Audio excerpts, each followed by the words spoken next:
Okay. 3, 2, 1. Welcome to the second episode of Empty Thoughts, because I've named it. I didn't name it last time.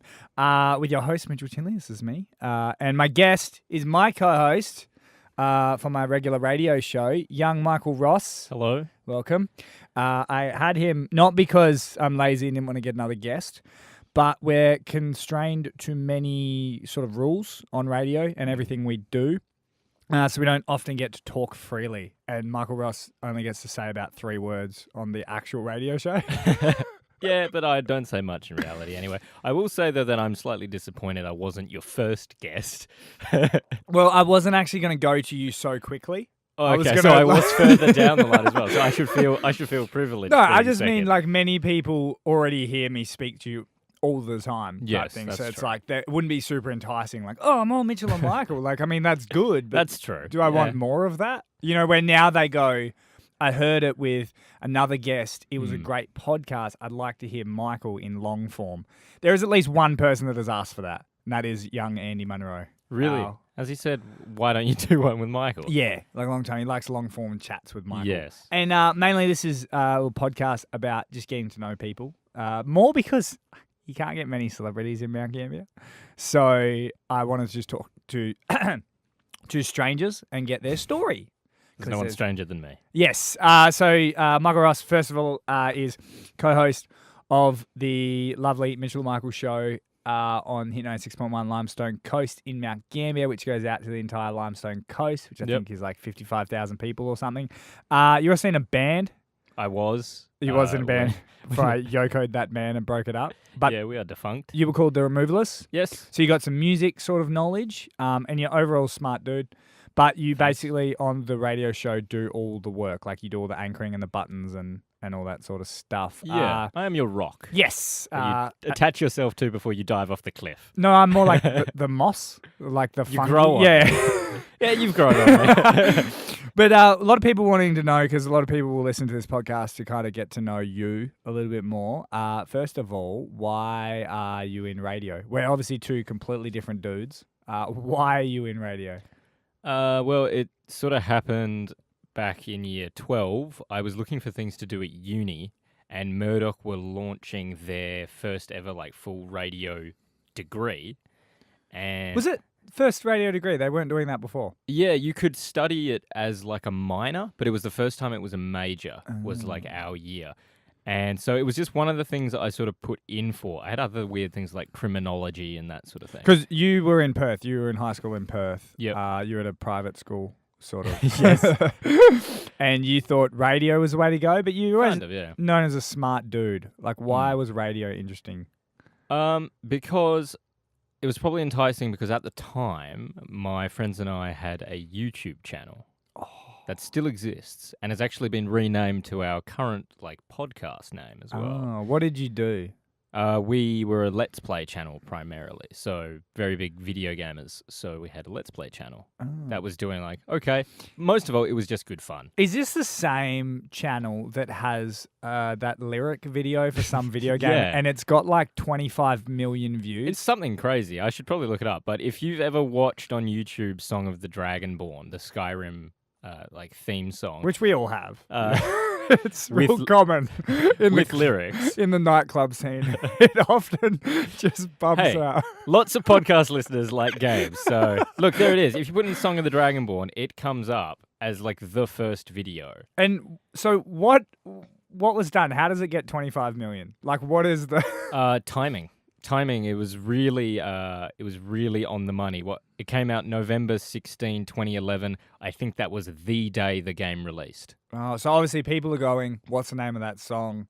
Oh, what are the lyrics? What are the lyrics? Because it's in another language. But my mate bought the special edition of the game, and the book that came with it had the transcription. So he just put it all together, put it up on our channel, and it has 26 million views, and our channel has 18,000 subscribers. But is that a lot of that trickled from that? Solely? Yeah, solely from that video, because if you sort of look at the rest of the videos on there, we've actually hidden a lot because of sort of how poorly it would do at times. We'd have 20 views. Currently, the videos on there, the average is about 100 per video, but we haven't done many videos in a while. So it doesn't fully. So for anyone out there that has a YouTube channel and thinks they're going to crack it with like one massive video and then it's going to carry on. It's not true. You can't.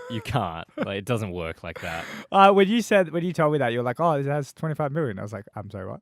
Because you've had many hidden skills you haven't told me about, and I think that's like a cool fun fact. Yeah, it is a fun fact. I'm a part of the channel that my mate did. It's all his credit. He put it up. I didn't do anything, but part of my channel. Similar to your radio show. No, so you were had a little YouTube channel in year 12, and we wanted to get into podcasting. I was particularly, one of my strongest subjects was English, and my English teacher actually said that I should look at radio. Why? I think she was more going off my voice. Oh, because you have a very But also, we would do like reading, and I and the class was just gathered around. Kind of, yeah. In year 12, and this is 100% true. In year 12, one of our assignments was a speech, okay? Yeah. And my speech was on the profound effect of like these short stories that we'd been reading, which had topics. Yep. I got up with everybody else had like palm cards and things like that. I got up with no palm cards. I kind of winged it. So it wasn't like you were remembering or anything. It was I knew sort of what I wanted to say, and I was basically disagreeing with everything that she was kind of teaching us. Sounds about right. She gave me 100%. What? I got a perfect score doing a speech where it wasn't flawless. She even said that. She said like it wasn't perfect, but she's like I couldn't justify taking it down from that. And I thought, well, yeah, I can talk a bit and I sound all right, so let's have a look at radio. Are you still in a relationship with that teacher? Or she's just like, I love you. I love you. It was perfect. You had a profound effect on me. You're not perfect, but it's perfect because I love you. Yes. So you went, all right, cool. One person said I should do radio. Like this teacher, is that teacher one of those people you look back and you go like, thanks for saying that? Or yeah, a little bit. I was like, oh, thanks for the 100%. That was always good. I also this is true as well. I was book smart in a way. I was around sort of no. Sorry. I were book smart. I don't know. Around year 11, I started really struggling with things like chemistry and math. And I think it was just because I was starting to probably develop a bit more of a personality. Well, you're not as dorky as I make out on the show. Yeah. Like, you're more kind of, I'd say, alternative. Like, you kind of are more interested in other things, but you're not a full-blown nerd. Yeah, like I didn't actually have the mind at that time to study hard. So a lot of the book smart subjects, I didn't do as well as I was, say, in year like 8 to 10. I slacked off a bit. And once you start getting into like hard subjects and you get to year 11 and 12, you have to actually study. You kind of can't. Yeah. You can't just coast. And so I guess a lot of it was I started putting my time into what actually interests me. So while I could do math, I didn't like it. So I didn't put any time into it and started putting time into things I did enjoy. And that was like YouTube videos and being a larrikin. Yeah, like passion projects with my mates and with the channel that we had and doing like sketches and that sort of thing. What type of sketches? What type of? Well, we would just do live sketches at school for our friends at lunchtime. Oh, right. And you'd film them? Yeah, they'd either be like sort of filmed on like, my mate had like this tiny little camcorder thing. We'd either film it on that, sometimes not even filmed. We'd sort of be riffing on jokes. What were you, 2010? Yeah. Around about that time? 2011. That was harder to get videos online. Like, you kind of had to really work for them. But some of the sketches, legitimately, we would be riffing back and forth. Me and my mate would have heaps of banter at school. And then we'd start getting really animated and then almost start going like, wait. And then start again kind of thing. And we would just be almost doing sketches. Like a workshop. For our friends, like, yeah, at lunch. Like, so, yeah, we liked to mess around and we liked to sort of perform in a way. I like to imagine that as like medieval times. Like, as in like you were like jesters, but then everyone gathered around and then it turned into... We were just a couple of clowns. That's what we did for every lunch. And it was good fun. And radio is that every day. Have kind you of thing. always been, because I've seen you around your friends, you're a little bit more loose and things like that, but then obviously in public, you're a little bit more like regimented and made of cardboard.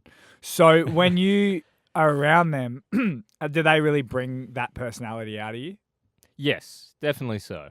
Now, were you like that kid in school where it's like you didn't feel comfortable, say, doing that live sketch in front of, say, I'm going to take a guess here, the cool kids? Like that sort of stuff? Like, did you feel stifled with that stuff? I think a little bit initially. My mates at the time when I was in sort of year 9 didn't like who I was starting to hang out with because going through primary school and for the first half of high school, I very much hung out with guys who were the cooler guys. We played sport. Like the footy guys, because you did play footy and you would have known all of those guys. Yeah.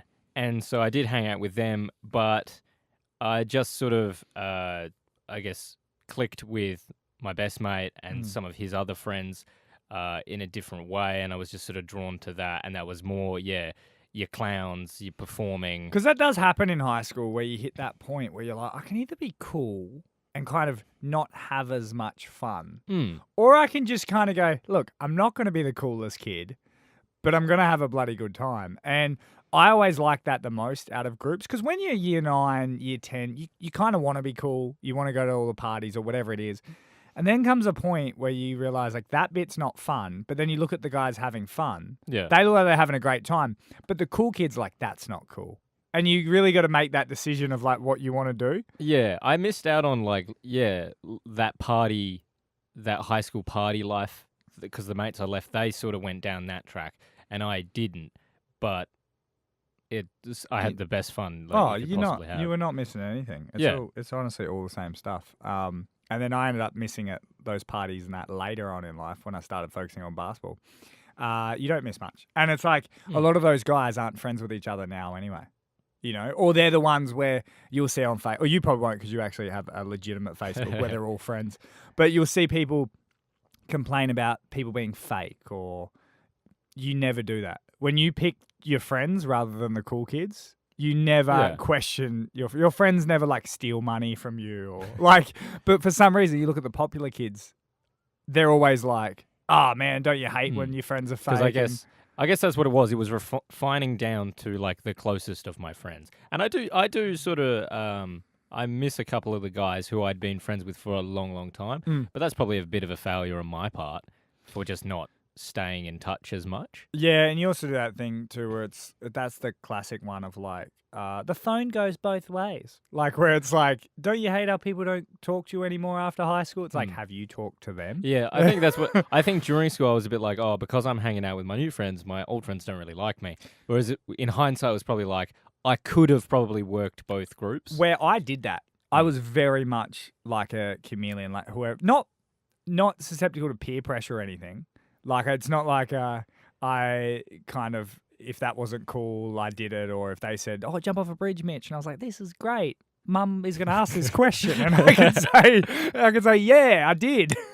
But it was that kind of like I could hang out with a super nerdy kid and have the most fun ever, but then go and hang out with the kid that's selling drugs and have a good time there too. Have a good time there. You know, just really a bit of both. And so, at what point did you go like, I'm definitely going to sign up to do radio at Murdoch? When they accepted me, I guess. Oh, so you put in... So we put in at the start of the year, did my full WACE SAT TE, which got my ATAR. What'd you get? I got a 74. So that's pretty good. It's not bad. But it's not like a doctor or anything. No, you're looking 99s for doctors. And that's the full book smart. Yeah, radio needed is 60, but many people in radio didn't even do TE as well. Yeah, and we found out later that you didn't even need to go to uni. Yeah, you don't need it's uni so either. unnecessary if you want to get into radio. I think it was just I wanted a degree because no matter sort of what I was to do with my life, having tertiary education felt important to me and to my family. Yeah, parents are weird like that, where it's like my parents were similar, where they were really pushing me to just go to uni. Don't really care what you do, just go to uni, get something. Yeah. Well, that's what my dad says when he hires people. If you have a degree in like, I don't know, it could be arts. My dad goes, oh, but you stuck it out for 4 years. And that was the thing. My parents never had uni degrees. Dad left school. And that's where it comes from, yeah. Dad left school in year 10 and very much wanted us to finish school, And like, unless we are getting a trade, Mm. go to uni because it can help with any resume. Why did he leave in year 10? Because he wanted to go to work. Oh. He didn't like school at all. He is a much smarter person than I am, even book smart, I would say. But he didn't like school and joined the bank when he was 16. That's a thing to do back then, though, wasn't That it? was. It That was get like a good the job. job to get. Get a good job at the bank. Yeah. That's funny. So you got into uni and started doing that. Why didn't your friends follow you? They didn't want to do it, or They had my best mate, Matt. He is a very good graphic designer.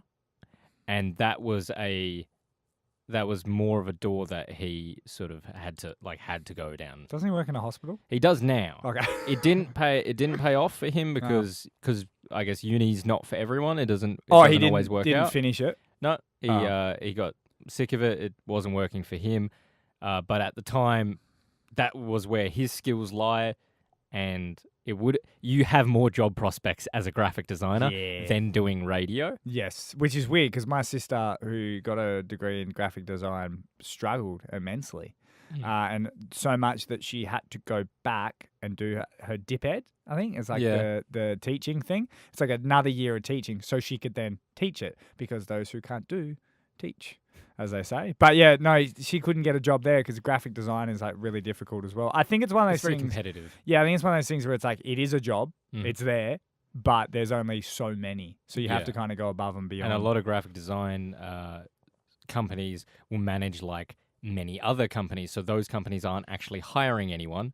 But they get it done by like an outsourced company. Yeah, and as we've found out, any industry is insanely hard to get into. Once you're in it, you're kind of fine. Mm. You can't, as long as you don't do anything stupid, you get through all right, and there's jobs and there's like internal, you get passed on. Well, it happened to us when we moved here from Perth to Mount Gambier, where it was an internal job, and everyone in Mount Gambier that's like maybe into radio or does something like that, they get really offended and really mad because they don't get a look in at the job. And it's like, you kind of go like, I feel for you. It's never going to happen. Like, our company's so big. It's like, you're never going to it's not the old days. And it's tough because we were that.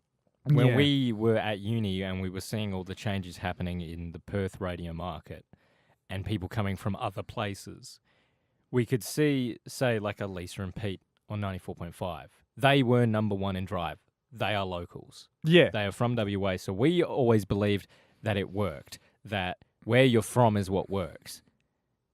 But the industry doesn't allow for that because so much of it is timing. It's so weird. And I mean, who needs to be in a particular place? We need to be in Mount Gambier.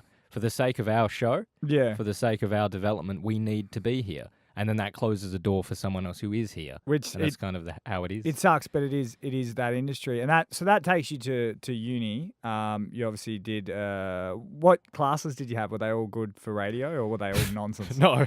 It took me half of my degree, or even a bit longer, to realise that the radio major had too many holes in it, because it was obviously the first year. It's pretty bad. Like, I was doing so many electives. I've done 3D modelling, graphic design, food media. I took a course called Food Media, which was about like, how does the media portray food, report on food, really? Food entertainment. How'd you go with that? Pretty good. I like food. I did a little bit of sort of PR, and then I realized that what I was supposed to be doing the whole time was double major with sound. I picked up the rest of the sound units, so I have a double major radio sound, and so that helped me go into audio engineering. Yeah, because you're more of a sound wave editing type of guy. Why'd you end up in that? Like, I think that was because I played music. I thought it would be good to learn how to record, how to edit. Oh, like being a producer and all that. Yes. So you can be the guy that does the recording of the songs. You don't have to rely on someone else. Yeah. And I think it has helped a bit, because we did record our own EP, the band I was part of. That was mostly done by my other good mate. And I was kind of, I guess, following his interests as well, because he's 2 years older than me. He was already in audio engineering. He's like a god when it comes to it. So that was really enticing, because I was sort of seeing what he was doing now that he was out of uni. And I was like, oh, that would be good to get into. I better pick these up and sort of, And it does seem hedge like my bets. to do like sound engineering or whatever, because people who don't know, you ended up having a job working at a company that would do the advertising Yeah. when you're on hold. Yeah. Yeah. It's called Messages on Hold. I'll say their Yeah. name because it's literally what it is. The guy who started it, the big boss, he realized in the 80s that when you're on hold, you are captive. And so he thought people should advertise there. So we are the company that record the voice talent and edit it and send it off to the company. So if you go to a doctor's or something, if you call up a doctor's for an appointment and they say, please hold, and then you're hearing about like, remember to book every 6 months. It's like could be someone I know. It could be my mate Adrian because he does some of the voices as well. And it's potentially have been made by me. Oh. Like, And that's like, so he found a hole to put advertising there. yeah. And they're like the biggest company for it in like Australia. So no one was doing that beforehand. No. Companies would do it themselves. Yeah. And the quality was not good enough because he saw that, you're not getting people we have people from radio, from acting, like proper voice talent. Don't just do it yourself as the receptionist. Like put some thought into it. Have some good music that is made by the company. I sound like a pitch again. But no, and so It's a great company. And so I was there as an audio engineer, which was basically I would record the people and then edit it, put it together, send it off. I just imagine you not having that gig, right? And you never having the radio gig, but you are in that company for a good couple of years, and after a while they decide to give you and say Adrian, your friend, a radio show, Yeah. but on the Messages on hold. So it's That'd be great. only when you're on hold. You can hear it just every now and then if you've got something to book. So you did that. You graduated uni with your radio degree, your double major in radio and sound. We had our little radio show. First off, what were your thoughts heading into that with me? Because I gave you a message one day. We were in a class together. Mm-hmm. I will quickly explain that for people that don't know. We were in a radio class, and how we got together as a team is you had to get in groups of 3. Yes. And we didn't know really anyone. I remember standing looking at a big whiteboard. Everyone was writing on a whiteboard who their other 2 people were. And I think it literally was one of those moments where kind of people had moved away and there were 3 people just standing in the middle looking at this whiteboard. And it was you, it was me, and it was another mate of ours at uni who was also called Mitch. Yeah, he ended up starting a game show, a video game sort of channel and whatnot later on. But you half knew him. I half knew him. We didn't know each other. No, I didn't know you at all. We were literally the last 3 people to be put in a group. I'm gonna go out on a limb here and say, if we had a choice of anybody else, we probably would have gone with anybody else. Like we would have looked and gone, that person, I'll go with them first.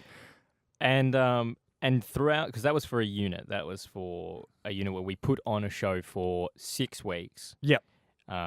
It was very bizarre. It was all solo shifts. Yeah, it was. Which we didn't like. So they pinned it as like you get in this radio trio. So we're picturing like a breakfast show, that sort of stuff, and we'd go to air on this Radio Fremantle, this sort of little community station. And we were picturing this like kind of fun show, but it didn't end up being that. It ended up being like, say for example, Michael would be the guy on air. I would be the producer, and someone else was like reporter. Yeah, was a reporter. So we'd do feature stories. Yes, we'd do like a news story, and so we were never ever doing a show together. We were just kind of in a team, and and then that sort of fizzled out. But we had fun, all 3 of us, having like pretend shows, sort of when we were leading up and sort of getting to know each other. And then that finished, and I can't remember how long it was after, but it was like. It was about, I think we did that semester 1, then semester 2, I just kind of was doing nothing. I just remember where it came from. Do you remember there was this girl called Catherine who ran the Radio Murdoch, because a Radio Murdoch station started up. It was like this online stream. Yes. And they started this up. It was like the first time in 10 years or something. Yeah. They started this radio thing up. And because at the time I was this failing comedian, and still am. And I was filling in for someone on a show that was on West TV, which is a community TV station. Are they still there? I think they might still be there. Okay, because they replaced Access 31, which Yeah. was even worse. Yeah. And I filled in for someone there, and then she was on it as well, and she was singing. She was like doing a performance because she could also sing and play guitar. Right. And then she was like, "Oh, I saw you on the show. You were super funny." And I was like, "Yeah, like you did really great too." And I was like, "Oh, how's that radio thing going?" And she's like, "Oh, good. We're actually like looking for shows." And I was like, "Oh, I reckon I could do a show." And I was just gonna do like a Howard Stern sort of like solo announcer sort of job, but I didn't want to press the buttons and do everything as well. And I knew Michael was quite good at it and all that sort of stuff. I was like, plus he was like a good guy to bounce ideas off as like a, to be in my brain, like a Jack post, like a cackling Jack, if you're a big fan of Hamish and Andy or anything that is like a, even Tonight shows, they generally throw to someone to just kind of have a chat, like, what do you think of this? And then they'll throw it back to them or whatever. And so I remember asking you, I gotta stop jumping between first and third person, but I remember asking you to just kind of, I was like, hey man, do you want to just maybe come press the buttons while I speak? Yeah. I think your brain was going a bit more sort of blunt with it, because I was never originally under the impression that that's all you wanted from me. Like I came into the whole thing going, okay, well I've got to think of some good stuff to like talk about and things for us to do. Like so I think we caught up one day sitting in that gazebo thing that I love to sit at uni. And I think straight away we started brainstorming. Yeah. And you were probably like, oh, he's got like ideas. It basically was that. You came with like, and that was the first time where I noticed our work ethic in general, because you had a book, I had a book, it had many ideas in it. And I was like, well, it's working. But yeah, I essentially was just going to have you press the buttons while I talk nonsense. And then from day dot, you were like, what about this idea? What about this idea? And I was like, these games are hilarious. And they were very Hamish and Andy style, if you know radio. I mean, on YouTube, plenty of people do games like this sort of stuff. Like you once brought a game, one of our most famous games early on was Scenarionos. Yeah, which was based on the very popular, like, would you rathers or just a hypothetical situation. And then sort of, I just wanted to see, because that was the original idea, which I kind of picked up as well from a podcast that I was a big fan of in high school, where one of the hosts said that the whole point of the podcast was that he was presenting the other person to the world, and you are a big character. There's a lot to you. There's strange things to you. There's funny things to you. And so originally I very much had that idea that I was like, if I present these hypothetical situations or I play these games with Mitch, how will you react? I'm presenting you to the world. Yeah. And sometimes I piss into the wind. Sometimes I piss with the wind. And you don't know where the piss is going to go. Sometimes all over me.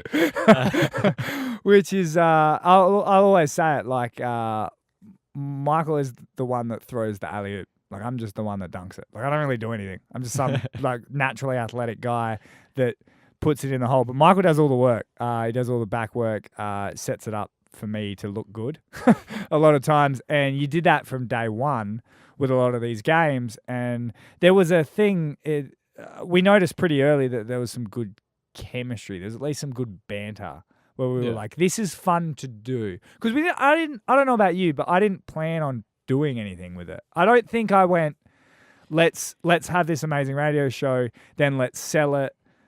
Because I think it was just for like experience in my mind as well. It's like, well, I need to do it to learn to do it. For me, it was, I'd recently gotten fired from 92.9 because I'd first started doing stand-up a year ago from that point, 2 years ago. And on like my third gig, I did really well. It was like at a charity event. I had no business being there. But there was like 250 people there and I was like killing it. And my mate's mum's boyfriend worked for 92.9 and thought oh, Mitch, you were amazing. You were great. You should try and get in at 92.9 as like a street teamer. They're looking for people. And I went, oh, that's great. And I put my resume in and got the job like straight away. A month later, got fired. Not important why. Was it only 1 month? It was 1 month. That was really short-lived. I worked So basically, as a street teamer, you're the person that kind of, for a radio station, you might see them out and they've got the car, they've got the hit car, or they've got the Nova car, or whatever it is. They're giving out stickers or juice. Yeah, and they're giving out free juices, or it's the main thing. And you think it's like the coolest job in the world. And when you're not in radio, it is the coolest job in the world, because you're just like, you pretty much are like, oh, look at me. Like, look at me. Oh, yeah, I know all the stars. Like, it's like that sort of job. So it's a job you could never go back to. But as your first job, if you're young, It's pretty cool. It's pretty cool. And I worked so much because they needed people at the time. Like, a lot of their current staff were on holidays, and they used me. And so for a month, I did every shift, like did absolutely everything. But I was also super ambitious and wanted to eventually end up on air. Yeah, of course. As many people in the street team do. Oh, without a doubt. I don't think there's one person that doesn't. I think you'd be hard to find one person that doesn't want to be on air that way. You'd be hard to find most people in sales that don't want to be on air. There's a lot who have actually successfully done it. There's a lot of people that have like trickled through, and it's all about getting your foot in the door. People don't care how, as long as you do it and you get in, you work your way up like that. And so I was quite not pushy, but I was very like, I like to think it was like endearing in a way of like the bosses. So they'd be like, Mitch, great job. And I'd be like, oh, thanks. Check out my demo. Yeah, sort of like always exactly like that. Like, ha, ha, ha, here's my demo. But it was a lot of that. Like, even though those people wanted to be on air, they weren't doing demos. They weren't handing in stuff like that. Like, the main boss, I think it was the content director at the time, was Todd Campbell. He's like a big name in radio. And he often would be like, hey, Mitch, how are you? And I'd be like, I'm good. Like, just like throw a radio voice in there or something. But I was always trying to get a meeting with him. Because that's the thing. If you've ever seen like any sort of movie, it's always about running up to the boss when he's going to his car. And you're like, oh, sir, if I can just have a minute. Like, it's all that. Yeah. And so you think that's how it works. It's not. No. They get very offended. And very like, who are you? Because Go as we away. found now, many people in the higher ups of radio are just far too busy. They're so busy. So busy. They're overworked and dare I say it, underpaid. Like, as much as they get, it's not enough.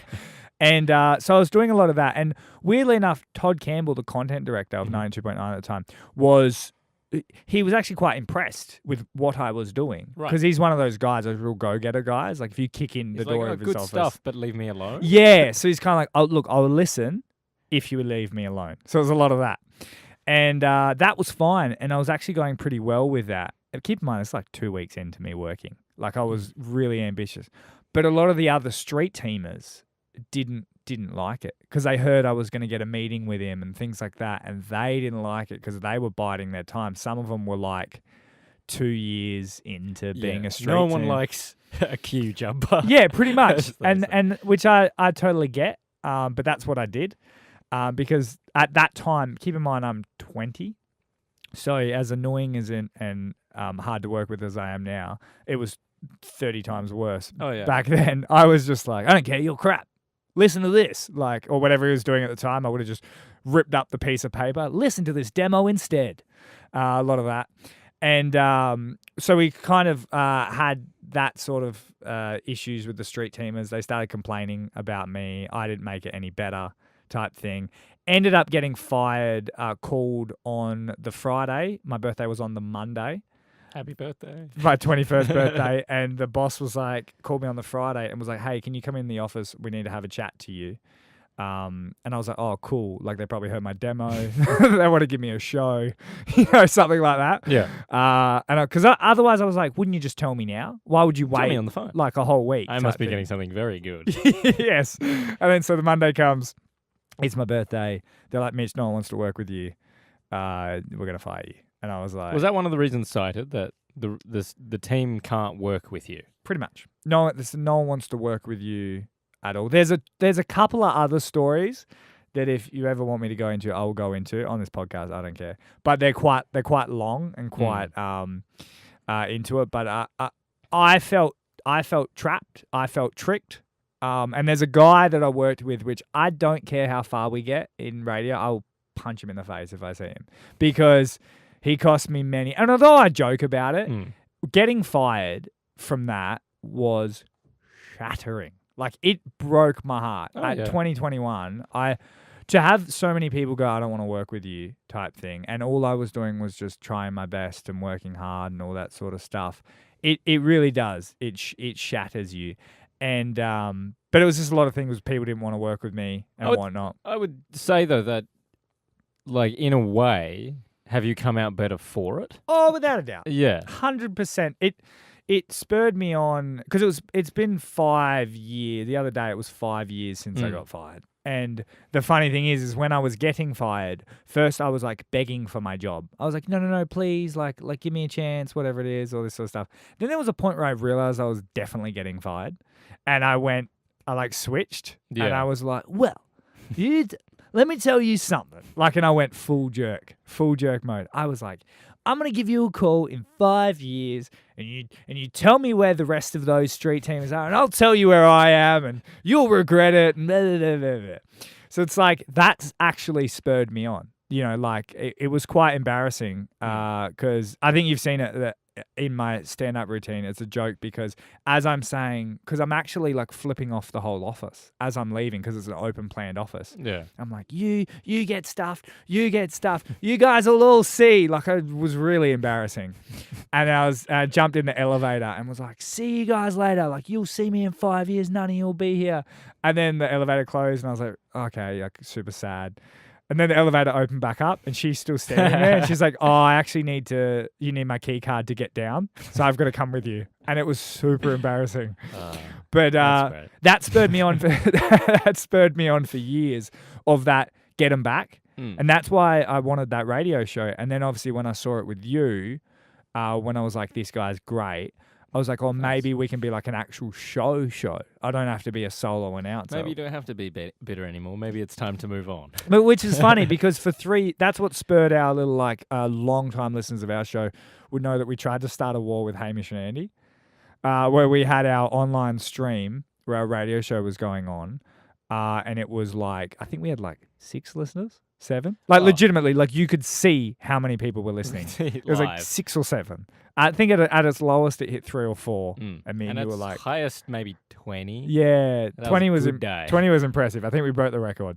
And it was at that point where that spurred us on to kind of take on 92.9, because that was the thing. Going back to saying like we wanted to start a show and do something, it was to beat 92.9. It wasn't to be a part of. It was very strange. Because we both had that. Too highly of ourselves. No, it's quite funny because me and Michael me and you had very like, we're not super confident guys, despite what many people might believe, but we're also not insecure.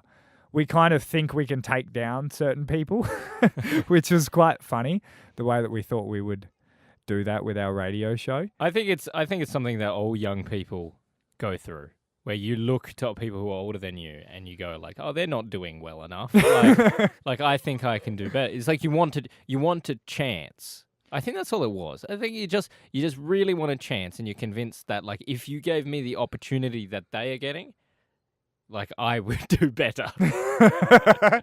It's a really weird thought process, but I think I think everyone kind of goes through it. Yeah, and it's the funny thing because it spurred us on, and you might not have had that getting fired story, but you had the similar sort of drive where we spent weeks on our show reel. Like when we thought it was ready, and that was the thing, like we did our show from March to about September.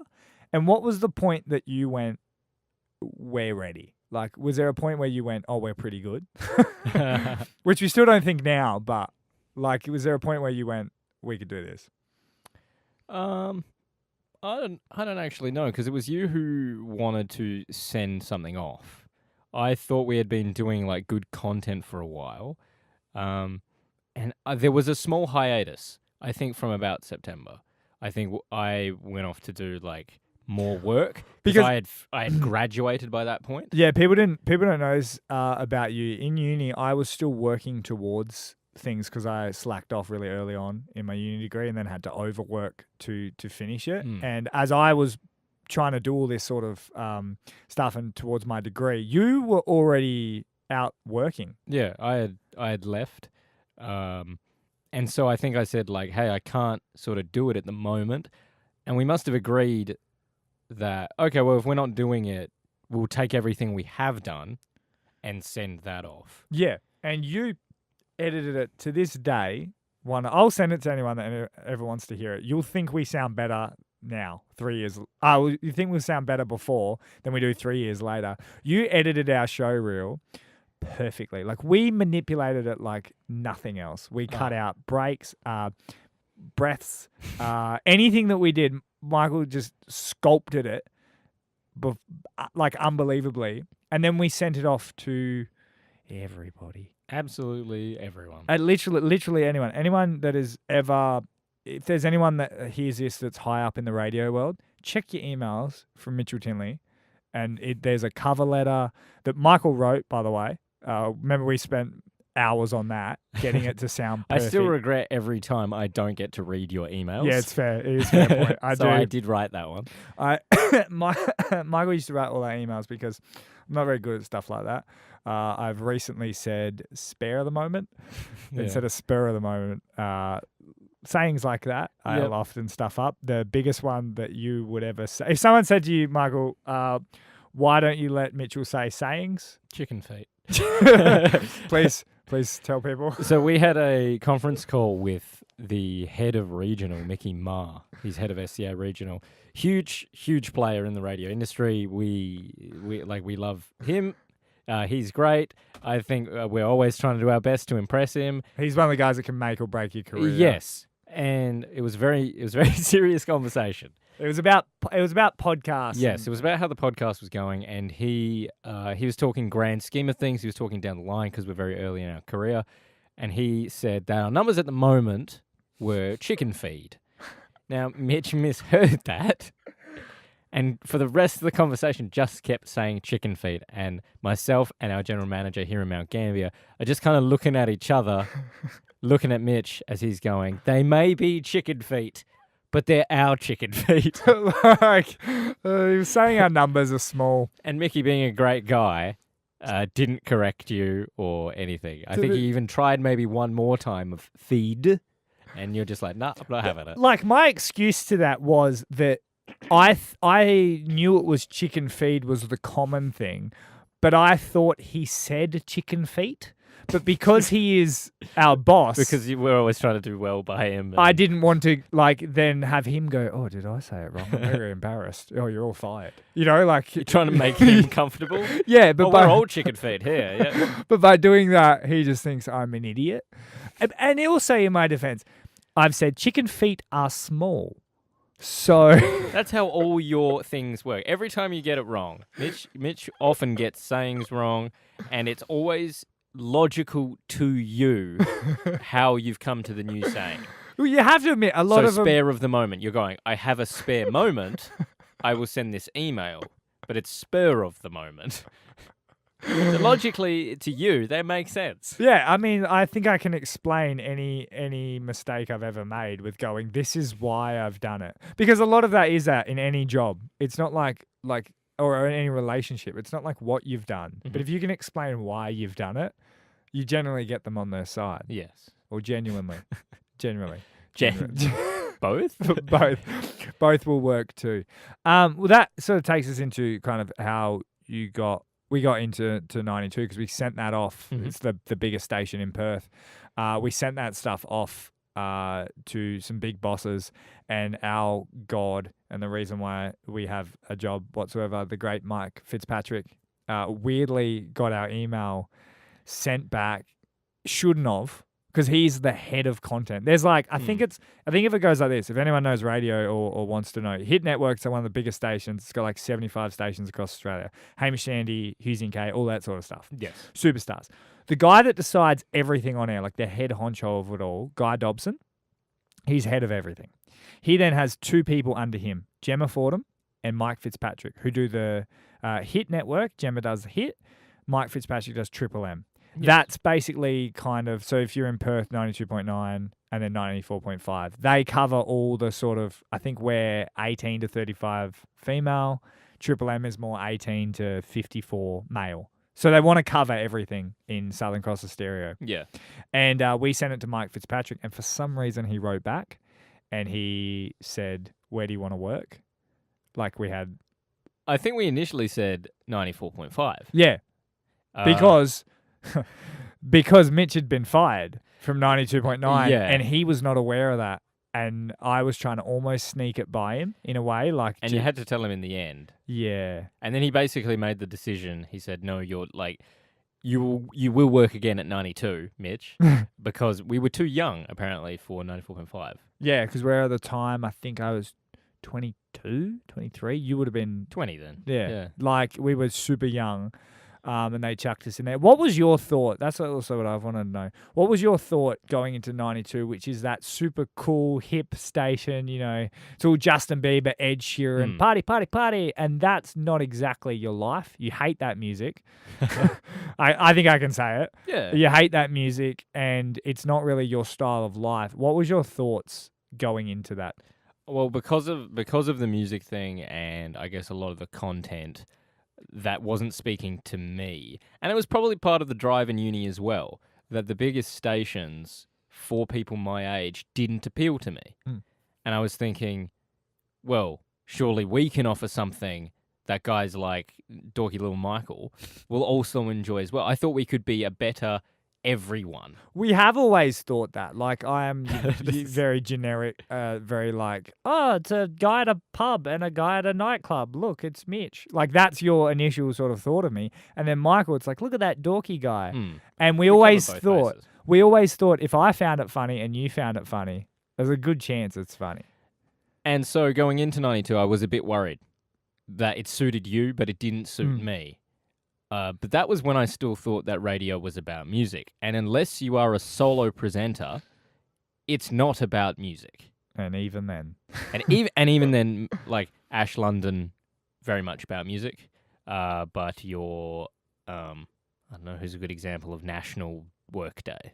National. So if you're in Perth, like a Tinley. If you're in Perth, a Tinley, or everyone kind of in the industry would know Tinley as well. He's done lots of stuff. Yeah. And Tim very much loves the music as well. Yes. But that makes him a great sort of day announcer, because not even a day announcer necessarily has to be that passionate about the music. You just have to sell your soul a little bit. And because we found out like a lot of the music and a lot of the stuff that it gets played on air, not all of it, but a lot of it is done through like deals with like record labels. But that's standard. Like that's it's also driven by sales numbers. And if younger women are buying, say, Ed Sheeran, then Ed Sheeran is going to be there regardless of if it's Ed's best song or if it's Ed's fourth best song from the same album. Yeah. If it's selling well, it's going to get there. If there's a good deal, it's going to get there. Did that break you though? Like when you were like, now I can't get into radio. Because in uni we were picking our own songs and you were putting together a lot of rundowns. Yeah, because I love music and I very much am a real sort of rock purist and things like that. That is another reason why I wanted you on the show to begin with, because I used to go, what's that song that goes like, and I have horrible timing as well. And you'd be like, oh, that's the White Stripes, Say No More. And I'd be like, oh, great. And then like you'd put it into the rundown or whatever. Yeah. So that was always your skill because you loved music. So I was a bit worried about that, but then when you're told, like, no, the music is done by the music director, you just simply have to play it. We don't have to talk about it. And in fact, it's become a part of me and a part of the show that I don't like every single song. The music has grown on me. I used to not be able to listen to the Hit Network. It was just, I couldn't do it. But the music has grown on me and I'll happily listen to a lot more R&B than I used to. And you genuinely go, I like this song. And then in 3 weeks' time, you're like, I hate this song. Yeah, that's the other problem you have as well. And I'm sure that would happen even on a station that the music is more my taste. We play a lot of the same music because it's like what is doing well at the moment. It's also, we're on radio for 6 to 9 a.m. We're there for 3 hours. The average listening time is like 10, 15 minutes or something. So it's like they might only hear the song once just because we hear it 6 or 7 times. Yeah, because it might just get shuffled across the 3 hours and then it may be on a high rotation from 6 to 9 every morning. So it's both grown on me and then it sort of gets on your nerves a little bit, but it's fine. I think that was the only thing I was a bit worried about, that I wasn't the demographic, but like we said, that because you kind of are, we were always going to be safe. We always tick that box. What was your biggest challenge going into commercial radio? Because we didn't know at the time how lucky we were to have a show called The Mitchell and Michael Show, just like you'd listen to Hamish and Andy. But we were in Perth, Hit 929, and we had a time slot where we could just talk about stuff. And that is so rare. We didn't know at the time just how rare that was. Yeah. But we had it. What was the most challenging thing, though, going into a full content show? The most challenging thing for me was that if you put us side by side, I was quite a bit behind when it came to actually being a presenter. So like our skill level kind of thing. So I could be very funny. I'm creative and that sort of thing. But my actual sort of confidence on air was lacking.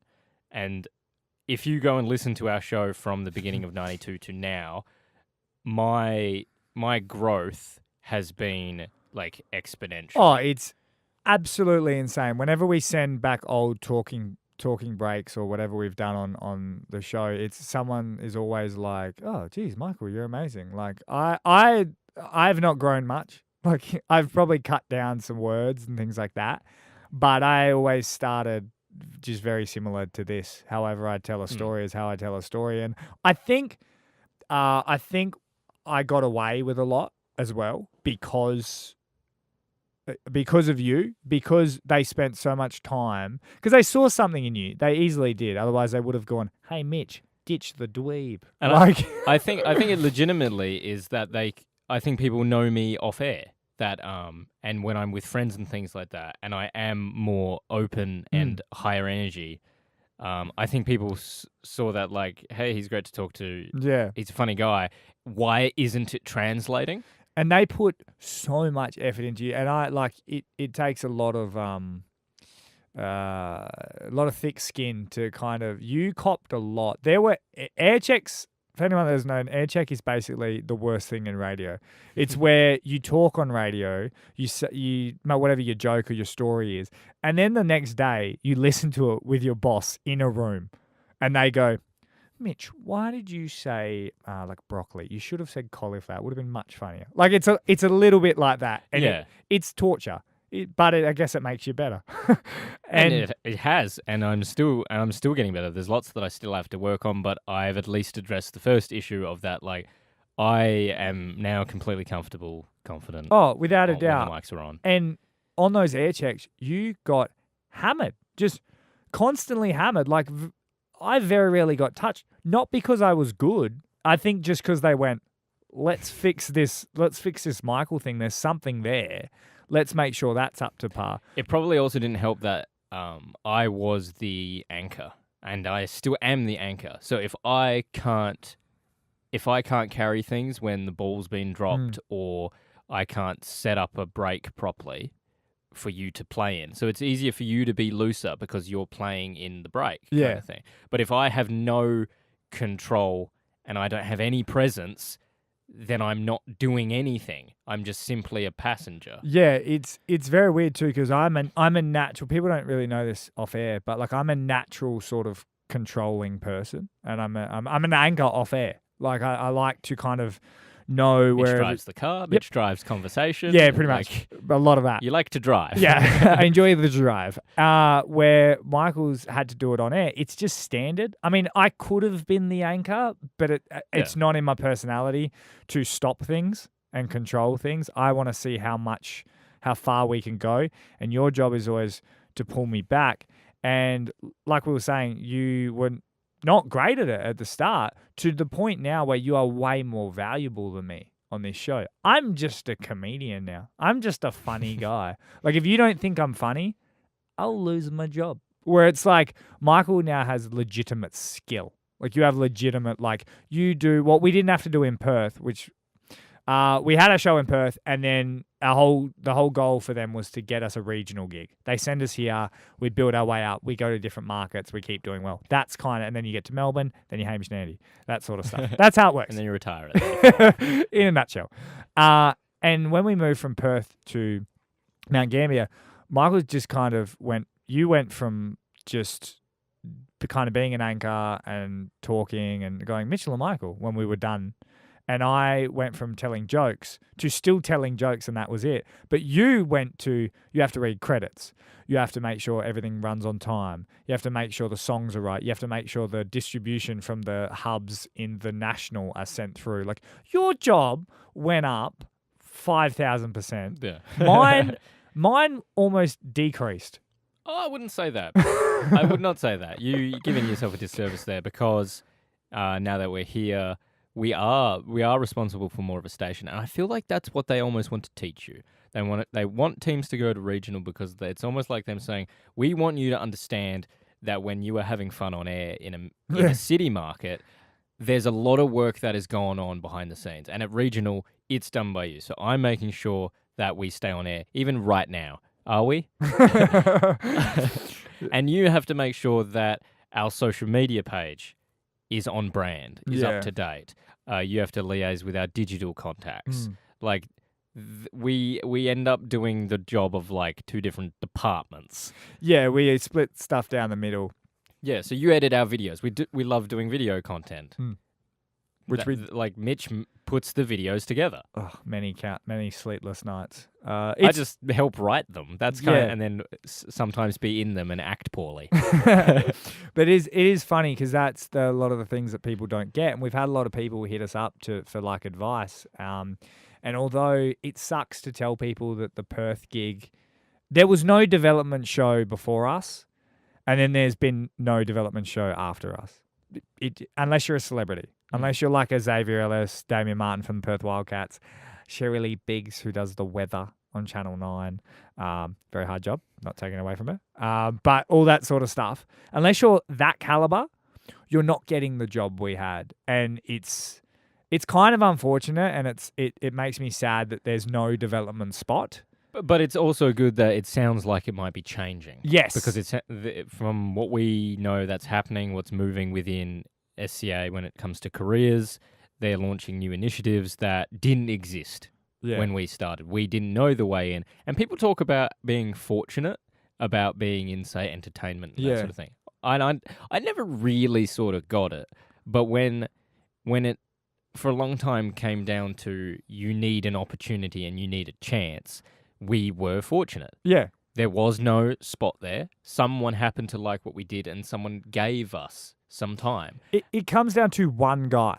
Like seriously, like I go on about Mike Fitzpatrick, and some people have no idea who he is, and at times he forgets who we are. Like, he just gave us a job and then continued his life. But without that man, I mean, look, I like to think we would have got back here eventually anyway. Like, we would have found a way, we would have made it work. But at the end of the day, it's one powerful guy that goes, here's a job. If he doesn't like you, you don't have a job. You're still working at Spotlight. I'm still at Glassy. We probably give up on the show because we spend too much time, and we've run out of time because now we're grown-ups and we don't have enough money to put towards the show. And then that's it. And I would be so ashamed if there were people out there that were better than us. And the reason why we had a job and they didn't is because someone gave us a chance and they didn't have one. That's why I spend hours. Because you don't want to miss the chance. No, but that's also why search for it. I spend hours helping young teams. Like, you give someone else the chance. We've noticed many people around the network that kind of, if you're not in radio and you want to get into radio and you hit it up, they'll sort of just kind of fend you off and say like, no, this is my spot. Like, I'm defending my spot. People get almost like insecure about their job. I want everyone to have a chance. If you're better than us, cool. Like, push us out. Like that.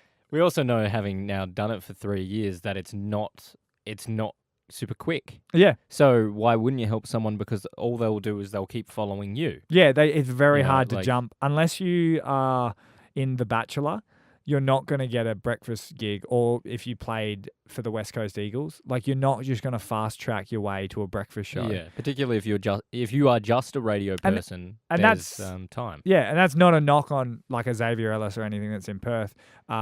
It's just kind of, if he's not good, he's not good. You're going to hear it. You know what I mean? Yeah. But if you have like you're a sporting star or an actor, people already know you, and people want to know more about you. So Yeah. by you being on the radio, they're gonna have way more emotional attachment than some dweeby kid and some pale kid Yeah. talking about their day that you don't care about. It's gonna take months to get to know us. Yeah, unless we actually develop and have the skill to do it, we have no value. Yeah. A general listener doesn't So- immediately get attracted to us unless they can hear that we are doing good radio. So basically, you just have to be the best at radio or be famous. That's the way you get there, and there actually is no shortcut because even people like Sam Frost, who was a bachelorette, and she was doing breakfast with Rove in Sydney. People quickly found out, like, oh, she's not that good at radio. She was okay. Yeah. She was a good starter, but to do 5 days a week for so long, It's really hard. Like when you boil it down to that, when you boil it down to being creative and presenting for 3 hours a day, 5 days a week, you will get found out. It is harder than it actually seems. Do you ever get that? Have you ever had people say to you? mate, my whole life Like- is that. My whole life. Same with comedy, I Oh, guess. anything I've done, everyone goes, and I'm not one to go, I work so hard. No, But it's not about how hard I guess we work. It's but just everyone thinks these jobs are so easy. Yeah. And look, we're not digging a ditch. We get that. Like, we're not in a coal mine. Like, Mm. we do understand that. I don't think it's not a question of easy or hard. It's a question of difficulty. If that makes sense. Like it's a tricky job. It's a difficult kind of job. It's not a hard job. It's not backbreaking, but it's not a simple job. That I can't just simply do the show. It's like someone that's maybe a receptionist or something. If you come home and you go, I'm so tired, and you say that to a tradie, they're like, you're tired.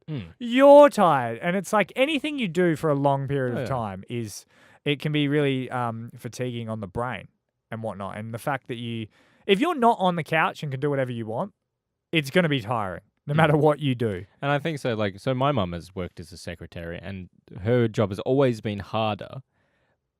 But my job is then more difficult in the sense of mum doesn't have to come up with what she has to do every day. It's there. I would rather do what I do because her job is 100% harder. Yeah. She works harder than I do but she's being told what to do. We have to tell ourselves what to do, and that's when the difficulty appears. Yeah, it's the equivalent of, I explain it to people of, I'm hungry. Michael, go make me food. And you come back and you're like, I've made a curry. And I go, I don't like curry. And you go, tried. I've just put all this effort in making the curry and you need to be fed. Now you're really hungry and upset, but you don't like curry, so I got to That make makes something sense. else. And that's literally what we do as a job. We're like, to our bosses, to our listeners, to anyone, what do you think of this? Nah. You're like, oh, cool. I kind of spent all day on it. Yeah, well, I don't like it. And you're like, I'll try something can you tell me else. what you like? I don't really know what I like. And that's radio. Like trying to feed someone who's not sure what they want to eat right now. Yes, it is like trying to find out where your girlfriend wants to eat. That's radio. Where do you want to go? I don't know. Where do you want to go? Well, I'm asking you because And then you say suggestions and she goes, I don't feel like that. if I pick where I want to go, then you might be unhappy. Exactly. Mm. Exactly. That's radio in a nutshell. But no, how have you found being a full-time radio host and content maker? Because you were essentially living a dream, I guess. Yeah, I often forget that. I do. I forget that I'm 24 now and I'm in a very fortunate position. Because you've worked, and a lot of people don't know this too, when we were even at 92.9, even on twice a week when we were doing our show, then it went to once a week, Sunday, 6 to 8 p.m. So a very, very nice spot. We were making like $100 a week. They were not paying us a lot. You were working 3 jobs. Yep. I was the audio engineer that we talked about earlier. I was working for Spotlight, the retail store, until 10 months ago. Until we started this job, I was still working in retail. Before that, I worked as like a soil technician throughout uni. Like I did have jobs that I thought that this could be it. Like I did think about getting further like accreditation in being a soil tech, I could have been a soil tech. How much far can you go? Like what? Well, like you can do certificates and diplomas and advanced diplomas in being a soil tech. So you'd be like a gardener, like a really good gardener. You'd be like Burke. But it's not like Dot at all. Like Don Burke. It's like it's engineering soil tech stuff. Oh, okay. Cool. Okay, so I'd be working in a company like connected to the mining industry, which is everything in WA. Yep. So I thought this could be pretty good. So I did that for a while, and I could have been an audio engineer. I was really happy with an audio. Because you do have that skill of going, this is what I have to do in life. I've always done what I wanted to do. And it's a testament to my parents who gave me that ability to go, Mitch, what do you want to do in life? I want to be in the NBA. Well, you're about 6 foot and white. Not going to happen. However, enjoy chasing the dream. We'll support you. My parents have always been like that, and I wouldn't be here without them. Where I like my parents for what they basically set up for me, and I think they instilled this into me that you can do whatever you want, but at the end of the day, like, you have to pay the bills. Yeah, well, I started to become a detriment to my parents, where they were like, "Hey, how's that NBA going?" Like, it was almost like they never said that, but I could feel it after a while. And even with radio, because while you were working 3 jobs, I had no jobs to make sure our show was super cool. And it worked well. It was getting to the point where they were going, almost like, "Hey, you're 25." Like one of the darkest days of my life was my 25th birthday when we were making $100 a week, because I was going, cool. I got nothing to my name. I got $100 in my bank account. I got this show, but I've really got nothing. I live with my parents. I've got nothing. And it was like, I know some people have it a lot worse. They're a lot worse off in those situations. But to me, I was like, man, I'm 25. My parents have given me all this opportunity. I've had essentially 7 years to go chase dreams. I got nothing. And it hasn't been. Yeah, I guess it's probably that thing of like, you weren't homeless. You weren't like worse off than some people. Yeah. But you had put in 7 years of work for no reward yet. Yeah, and it was an absolute killer. And I cannot do a real job. Like, I am envious of people that can do an office job or a trade. All my mates in Darwin are tradies, where I grew up. They're hardworking tradies. I am so envious of them. The fact that they can go out and just work hard, do those like 70-hour weeks, and then and I give them crap. Like, I really do. But it's like, I'm so inspired by people that can do real jobs, because I never could. I worked in a factory and I was like, oh, I hate life. And I just couldn't do it. And it's like, so I've always been impressed by people like that. And that's why it's like, I don't want to get too lame on this podcast, but like, that's what has always impressed me about you. And I've found it quite envious, is the fact that you just do what needs to be done. And that goes for a lot of the stuff we have to do in our jobs, which is make sure like liners and distribution and stuff is through. I don't touch any of that. Because it would like burst in flames, but also because it kills me. It then makes me feel like I'm doing a real job and I can't do it, where you do it every time. You are I've said it, a clog in the wheel, but it's definitely a cog in the wheel, because you just make the world go round, and you present the environment for me to do what I do. We wouldn't have a job if it was a show full of two me's, because nothing would get done. And equally, if there were two me's. Oh, you'd be on AM radio somewhere. No, but I think that's why we work so well.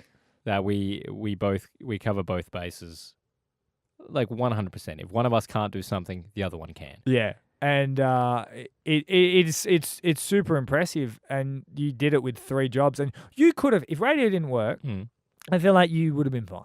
Like, you would have been okay. I love being an audio engineer. I worked in a really great place with fantastic people. And I think that's a little bit different. It's like I like to do this job. I like the fact that I get now the chance to chase my dream. But if it was at the cost of simply living, like I'm happy just living. Yeah. Does that make sense? It's once again one of my favorite qualities of yours, because even though I'm 26, I'm slowly getting out of it. But I've always had this thing of like being someone or making it, or being not even famous, but just kind of like, oh, what do you do? Oh, you work at Kmart, you're an engineer? Oh, well, I'm on TV. For some reason, it's always been in me. I don't know why. I'm not impressed with it. I don't like it, but it's ingrained into my DNA. I don't know why I do this, but I'm so impressed that you could just live life and be happy, where I would be like unhappy not being a comedian, a ring announcer, a courtside announcer, on radio. Like for some reason, I need to be that different thing in life. Yeah. Where you can just be happy. And I can understand it. I've literally always been impressed by it because I'm like, oh, that dude can just go. Like, me, after we finish the show, I go to the gym and then I go train and then I go do this. And then on the weekends, I fly to Perth to continue comedy. And I burn the candle at both ends because I'm chasing this stupid dream of. But it's like, it's worth chasing. Like, it is worth it. And it's just, for me, I have, I guess, just one dream. And that is the show. I want the show to be the best show it can be. I want to take the show as far as it can go. It's easier for me because I have one dream. Whereas you have so many dreams. You have your radio, you have comedy, you have ring announcing. Like your life is so busy. And why not do it now? That's like, just tell yourself that if you're gonna do it, you've got to do it now. Well, that's kind of how I've always have done it. Is it's like, or a lot of people say they look at a stand-up comedian or they see it on TV and they go, oh, I wish I could do that. I've always said, well, why can't I? And then I've gone and done it. And it's like, and now I'm so deep in everything that I have actually careers in it. They were just little things I was doing on the side because I've always said yes, ask questions later. And it's always worked out in life. All it takes is just like a few moments of bravery. And Stop quoting I bought a zoo again. Yeah, one of my favourite quotes from We Bought a Zoo with Matt Damon is he's telling his son about talking to the girl that he likes, and he sits him down and he says, mate, just a few moments of bravery and I promise it'll be worth it. And for some reason, that's always been that's a just quote. Stuck with you.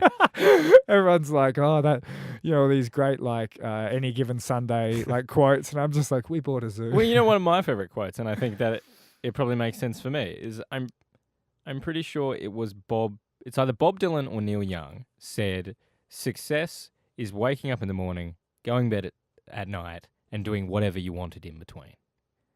And so that's something that I really like. Yeah. That I will be successful as long as my day is the way I wanted it to be. And we have to do that sometimes. Like sometimes we're annoyed because we're staring at a whiteboard and we can't come up with an idea for a show. And you just kind of sit back and you go, this is my job. This is a job, yeah. I've never gotten too emotional with it, but like there was a point in time where in radio, when we were in uni and we were trying to sell our show, quote unquote, and we were hitting up a whole bunch of people. And before we hit the god that was Mike Fitzpatrick, we had a little bit of success with a young man named Jeff Watts, who was part of 96 FM, a radio station in Perth, which was maybe like your third or fourth best radio show if you're thinking of commercial radio. And we sent him our stuff, and he was the content director that would decide who went on air there. He really liked us, and he thought we were great. Yep. But he was kind of really bad with his emails. He wouldn't get back to us as much and all that sort of stuff. And so one day when Michael was at work at one of his 12 jobs, I pretended to have a meeting with him, and I went up into reception because he wasn't responding to phone calls or emails or anything like that. And you're still trying to play it cool. You're not like emailing him every day like, hey, what's up? Hey, get back to me. Because he said, I want to take this further. And so I lied to the receptionist and said I had a meeting with him. And he came down and he was kind of like impressed. Like I said, how I was at 92.9. Like it was like that endearing, like, oh, you go getter. Oh, you got me. You go getter, but okay. Yeah. And then he set up a meeting with us, didn't he? Yeah, and the meeting was great. And then we went through 6 months of nothing. It was close to 6 months. It was definitely close to 6 months. And we didn't know what was going on. We emailed him a few times. He never got back to us. And this was his bad. He could have just said, "Hey boys, got nothing. No, you're keen." Yeah, we weren't getting a no. We weren't getting anything. We just didn't know what was happening. And then we made a bit of a bad choice. I made a bit of a bad choice, and I talked you into it. It was a horrible decision, but what we did is we did a very similar thing to what I did the first time. We pretended to have a meeting again. We went up to reception. We said, we're here for Jeff. She said, does he know you're here? We said, yes. And do you know that I didn't know that was what you were about to say? I thought you were gonna say like no, but like we're happy to wait kind of thing. Which is, And in instead you went with hindsight, yes. yes, because remember, say yes, ask questions later. But to this day, that shattered me because basically he came out, he was super busy, he was super stressed at the time. He went, no, they shouldn't be here. I have no idea what they want.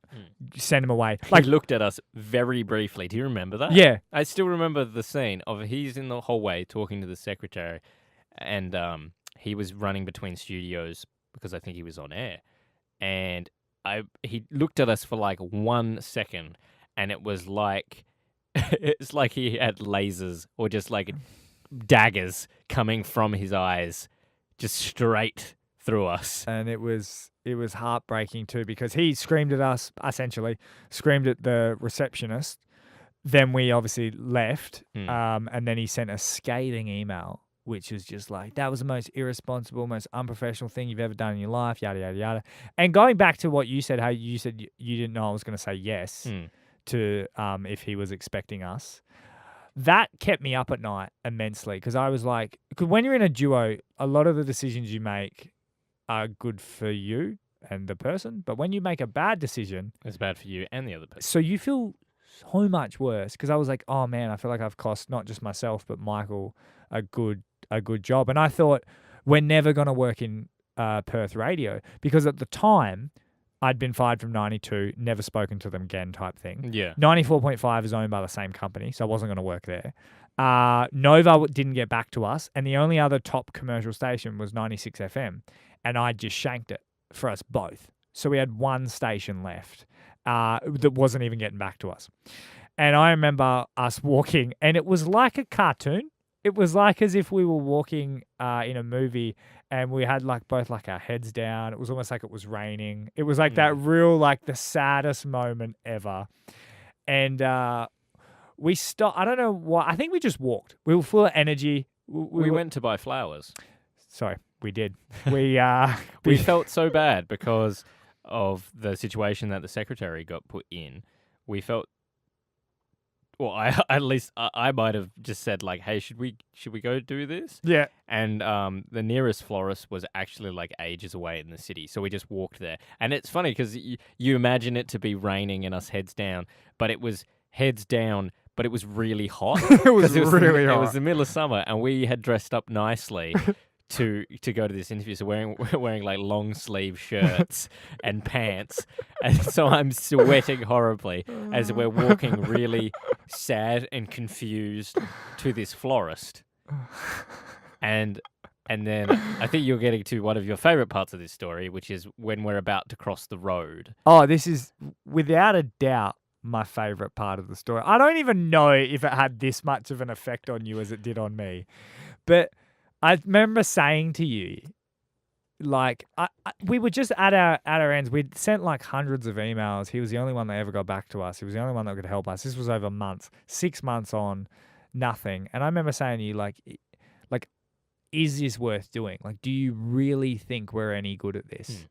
And you, in the most Michael way possible, just said, like, I've just gone, like, mate, like, I'm almost crying. I'm like, man, do you think we're actually any good at this? Is this worth chasing? Because you had 3 jobs at the time. You had to take like a shift off just to go to this meeting. We even went to my work to print stuff. Yes. That's how into it we were. Mate, is this worth chasing? And you just went, yeah. And it was like, cool. And then it was like one more go. I thought, let's have one more big gasp of like sending a whole bunch of emails, sending some clips, some demos, like everything, and we'll see just how it goes. And like you said, we went to the florist. We ended up sending her the flowers, and so we at least always covered that. Like, so because we've never wanted to hurt anyone on the way up. type thing. So it's like that Jeff. Look, we might meet him again one day, and he might be a great guy, and it might have just been like he'd be like, "Hey, sorry guys, my bad." But I don't care if I ever see him again in my life. Like he was the massive jerk, but at the same time gave us an opportunity to begin with. So it's neutral. And it's another one of those things where we again learnt that the way the industry like works. And in his initial like really angry email, he actually explained like what the go is. That like if you're not hearing anything, you don't hear anything. No one owes you that response. He said in it, I remember him saying like, I didn't get back to you because there was nothing. That's not particularly nice. That's not a particularly nice thing to do to people who are sitting there waiting. But it is also at times the nature of the industry that that we couldn't really just sit there and wait. We should have almost have moved on, and you do learn these little things along the way. Yeah, which I wish people could know that, that like you said, they don't owe you anything. They won't get back to you. There's a certain strategic way of following up replies, but at the end of the day, you can't. It's not like you're a great boxer or anything, and to prove your point, you just keep knocking people out, or you keep winning matches, or you need someone to go, I like you. It's in a subjective media, you need a boss who is very busy and probably doesn't care about your dreams. And he has to go, I like you. I'm going to pass you on and give you more time. And it's like, we've noticed they don't have any time to even listen to your stuff, let alone pass you on. And it's like that is the hardest thing about this industry. When we were in Perth, Tinley, the great radio announcer, Google him if you have no idea who he is. He said to us, the first thing he met us, and he's like, well, you got your foot in the door. That's the hardest bit. And we were just kind of like, oh, yeah. And it's literally the hardest bit you'll ever do on radio. We have pretty much cruised along since. Like, it has been hard at times, and we've had to work hard and all that sort of stuff. It's like, say radio is a river, okay? And yeah, the river's going to have some rapids. You might drown. Like, it's going to be a hell of a ride as you're going down it. But to begin with, you don't have a boat, and there's no boat stores. And so you're thinking, how do I get on this river? So once you've got the boat, enjoy. Yeah. And so now we've been going down the river. We go through the rapids. We go through the cruisy bits. We paddle hard. But at least we're on it now. Yeah, at least we have. We're not going to drown. Yeah. out of the boat. We're not just jumping in. And that was one of the best things about it all is that moment. We don't really talk about that one with 96 FM as much. We talk about it to each other, but that's not a big moment we bring up when people ask like, "Oh, how did you get into it?" Because it's a big side part of a story that actually at the end doesn't really matter. And part of it, I'm still like, part of me is sort of disappointed in the way that it all kind of went. Like, it's a little bit of like I don't like to tell that story. Yeah. I'm actually pretty embarrassed with it because it sums up really what I've offered to the show, which is tenacity. But just really, yeah. Like a sawn-off shotgun. Like, it just scatters, and it's like you hit some things, sometimes you don't, and you kill people. Like, that's what I've done in this sort of, like, my crazy sort of talking to anybody, sending anything, taking chances, got us an interview with that Jeff Watts to start with, but that live by the sword, die by the sword got it taken away from us. So I've always been very kind of scared in those situations of going, take lots of chances, Mitch. Remember, good things happen. But then I've also gone, remember, bad things happen. Bad things happen. So controlling that's been the hardest. Whereas I feel like that's what I bring, that it's like, oh, if you're into a good thing, go get Michael. Like, he can live that good thing forever. So if you need some stability, come and see me. It actually does help. Like, because even to this day, because we did 2 years in Perth, and that was what it was, and we had some fun, and you can listen to all the shows and all that. It's still all there waiting for you. It's still all there. But once we got this gig, as we said, the way it works, like Mount Gambier, their sort of boss or however that works, is said, hey, come be our breakfast show. The whole company understands that you're just here for a couple of years to develop and then you move on and all that sort of stuff. But that was big for us because that was the first time we went, oh man, we're going to actually get to live our dream of being a radio show, being fully dedicated. If you wonder, like, I'm sure you don't wonder, but if anyone's sort of wondered, and I think people sometimes in the station, like after the show, we plan the next show, and then I go home. I don't go to the gym. I might go to the shops. And the reason why I just kind of go home and I enjoy my life is because I worked so many jobs. And I was getting up at like 6 a.m. and working through till like 9. 12 hour. You were doing like 12, 16-hour days, like a lot. Like it might not be great for my health, but when the show is done and the next show is planned and I'm sitting there happy, I go home, I sit in a beanbag, I play some music. It's the best. And it is, and it's really good, and I love that you do it because I have this crippling, like, go get bigger and go get better and go chase this dream and go chase that. And when you just sit back and just enjoy, sometimes I do it too. And I go, you know what? If our whole career sort of stopped today and we had to go back to our normal jobs or whatever it is, or even we just never left Mount Gambier, we're here forever. Yeah. It's not the worst life. You know, it's not, at the end of the day, we are essentially living a dream. And you know me, especially on like social media and stuff, I downplay a lot of what we do. I downplay where I am because we were in Perth. I always thought we'd be so good. They'd be like, hey, come do Perth breakfast at 92.9. You guys are that good. And that never panned out. We found out later that it never happens like that. And it never will. It's just times are different. You have to go regional. You have to do that stuff. But I took it as a loss. Like, yeah, it was great. We got this job where we're getting paid like a full-time salary. And this is our dream. We're living a dream. To me, I took it as a loss. And you really snapped me out of it because you were almost like, this is our job now. Yeah. This is literally... And think about now your life like as a whole. Oh, it's amazing. Like... Your bud, stocks. Like, what are you doing? Mitchell Tinley 10 months ago couldn't buy milk, like a stock cube. Exactly. And I'm buying stocks now. And it's not because we're killing it. It's just because I learned how to be poor and now we have money and we know how to we both still live like we're poor. But I always will. Yeah.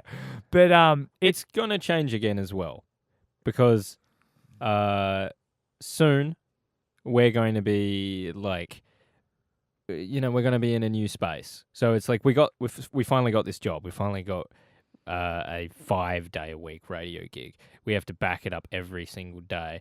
And I feel like at the moment, in this last sort of month, I've been thinking more and more about it. I think we have completely bedded in now.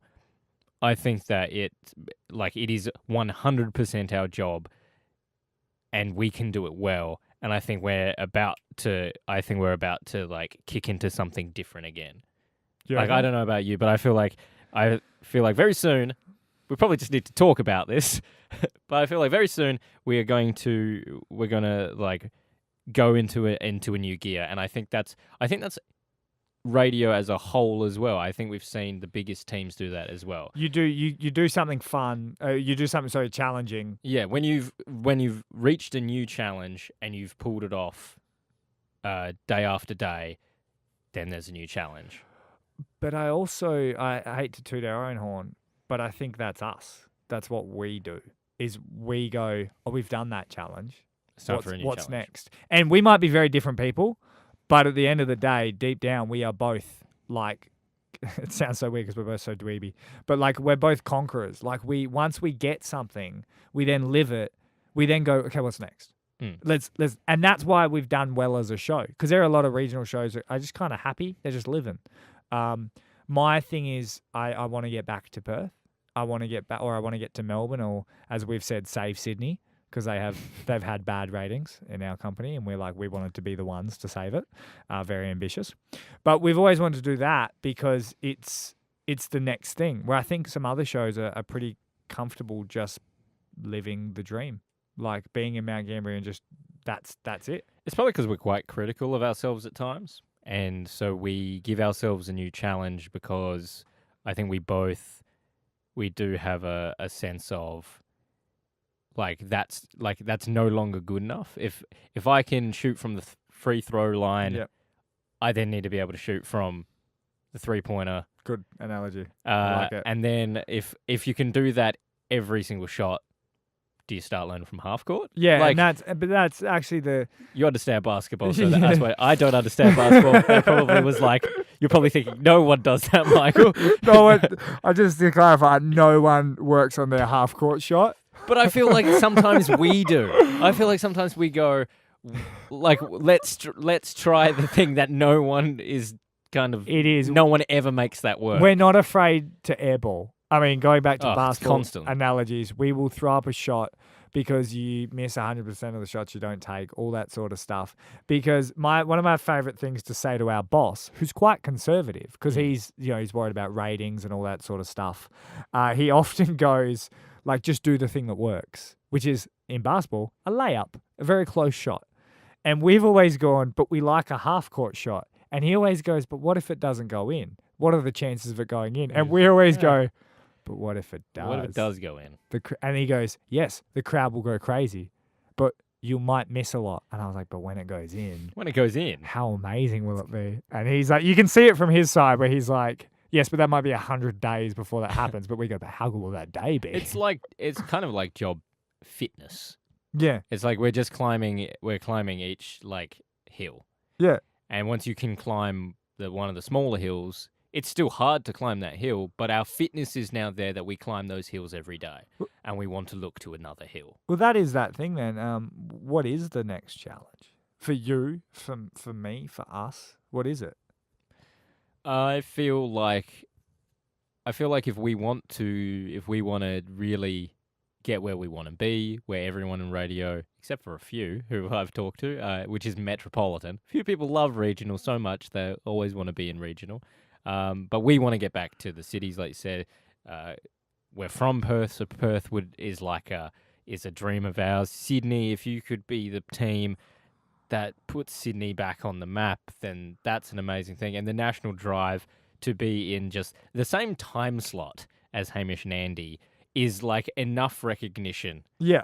You don't have to. No one's ever going to be Hamish and Andy. But if you could just say, hey, I got to do for a time what they got to do as well. And I feel like if we're going to get there, I feel like our next challenge is not doing what they did, but we've always admired their ethic, and it's about doing the things the way they did it. Yeah. So whatever we do, I feel like our next challenge is, can we do everything in our show? Can we do every stunt that we do outside, every video? Can we do that the way they did it, which was, can the people really get behind us? Can the quality break to break be at a higher standard? It's all about the way, and I feel like we'll be chasing that challenge for a long time. But I feel like very soon we're going to start really looking at that a lot more. Yeah, we've always. I've never really been big on the radio side of it, as silly as that is. It's like Hamish and Andy's big thing was all about when they did this tall ship adventure where they did the radio show from a pirate ship. Now, the radio behind that, the reason why that was so amazing is because there was no way to get the signal to the live stream of the show to everyone around the country and all that sort of stuff. So the way they had to do it was have a chopper fly over top, and they'd send the beam to the chopper, and then the chopper would send the beam to that was the radio. People who love radio love that stuff. Yeah. And we've never really been too much pushing the radio boundaries. We've pushed the social media boundaries and the filming things and things like that. And we've done the radio where you hear it and you go, oh, Mitch is trying to break a world record at Perth Arena or whatever that is. But we've never really done we want to do a live show from under the water. But I think it's even more than that. So say the tall ship adventure with Hamish and Andy. I think many people in the industry would be confident that they can be creative enough to have an idea to do a show from a ship. You know, we've seen teams like build rafts in Yeah. WA and things like that as part of the show. Everyone has the potential to be creative, but it includes the transmitting of their audio being the way it was. It then comes down to, well, what do they do on the ship? They always found that little bit more. And Yeah. I feel like for us to get to where we want to be one day, we need to be in a position where we always find that little bit more. And I think we do it. If there was a percentage, we do it at 5% right now, and it needs to be at least 80, because we do find the bits, and we used to do it in Perth because there was a 2-hour show once a week. We could spend all our time on it, even though we were poor. And you'd spend 6 days preparing for one day. Yeah, so for anyone that doesn't know how that show worked, we were on Sunday night, 6 to 8 p.m. We went, we pre-recorded on a Thursday because they didn't want to pay us Sunday rates, which is hilarious. But we would work from about midday. We'd get out of there at like 8 to 9 p.m. sometimes for a 2-hour show, which essentially, because we pre-recorded, ended up being like a 40-minute show, 35-minute show. Yeah, so to record, 40 minutes of audio, we would work for about 8 hours. Yes, and you cannot do that 5 days a week. That's one of the challenges we found, and which was the hardest for any breakfast show, is that you got to know when to leave it. And we tell that to a lot of work experience kids, where we go like, you might have a great idea, but there's 12 talk breaks you got to fill 5 days a week. So what's that? 60 talk breaks. You can't spend all your time on one and make it perfect, because someone might not hear that, and they only hear the one you did after. The one you did after was crap because you didn't put any time into it. Now you're a crap show. Like you're literally only as strong as your weakest link in radio. Yeah, it very much is about raising that. Like I've said it a few times, to work experience students, that we're in a very fortunate position here in Mount Gambier where the radio industry is not expecting us to achieve the highest of highs. We are not supposed to become an overnight sensation. But you can't suck. Like it's all about taking your poorest breaks and bringing them up to good. Yep. And if you happen to take some of your good to great along the way, that's even better. But the first step has to be all 12 have to be worthwhile. And that's even to a Hamish and Andy level. There's a break they did where they did the world's greatest bloke, where it was like they prank called a guy and pretended like they needed someone to be their reference on their resume. And then they faked the boss call, and this guy pretended to, and it got like, it was one of them great breaks. I think they won an ACRA award, which is like a massive award in radio for it, because it was an amazing break. It was just one of the best radio breaks ever. It was so funny. It was so creative. Their break straight after that, if you've listened to the podcast, the talk break they did after that was horrible. It was just crap. It was some story about Hamish's dog, and it was crap. But it's like, people don't notice that. A, because they've done enough good breaks. Yeah. B, because that break is, when you do a great break, they're the ones you see on Facebook. You know, they're the ones that get pushed. But it's like, even Hamish and Andy, to a level, spent so much time on that great break, the next break was crap. It could have even been Hamish filling time, perhaps. They might have thought that the first break was to go a bit longer. It maybe didn't. He might have had this less prepared a break to bring in, and it's not a knock.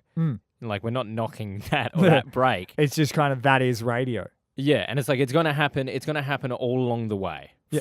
From us all the way to the highest of highs, the Hamish and Andy's, the Kate, Tim and Marty's, the Martin Malloys from back in the day. You're going to have some breaks that aren't great. Yeah. But at the moment, we have too many. Yes. We have too many that are too many Hamish and the dog, and not enough Tall Ship Adventure. Yes. So that is kind of the next big challenge. And it really is. It's a real journey. But is there one main thing that you kind of, throughout all of this, you've really learnt, or sort of like, what's the main takeaway out of just being in radio in general? I think the biggest thing is that that realization of you get to do what you want. So what do you want to do? We had a work experience student come in, and he wanted to be on air in some regard, but he had no idea what he wanted to do.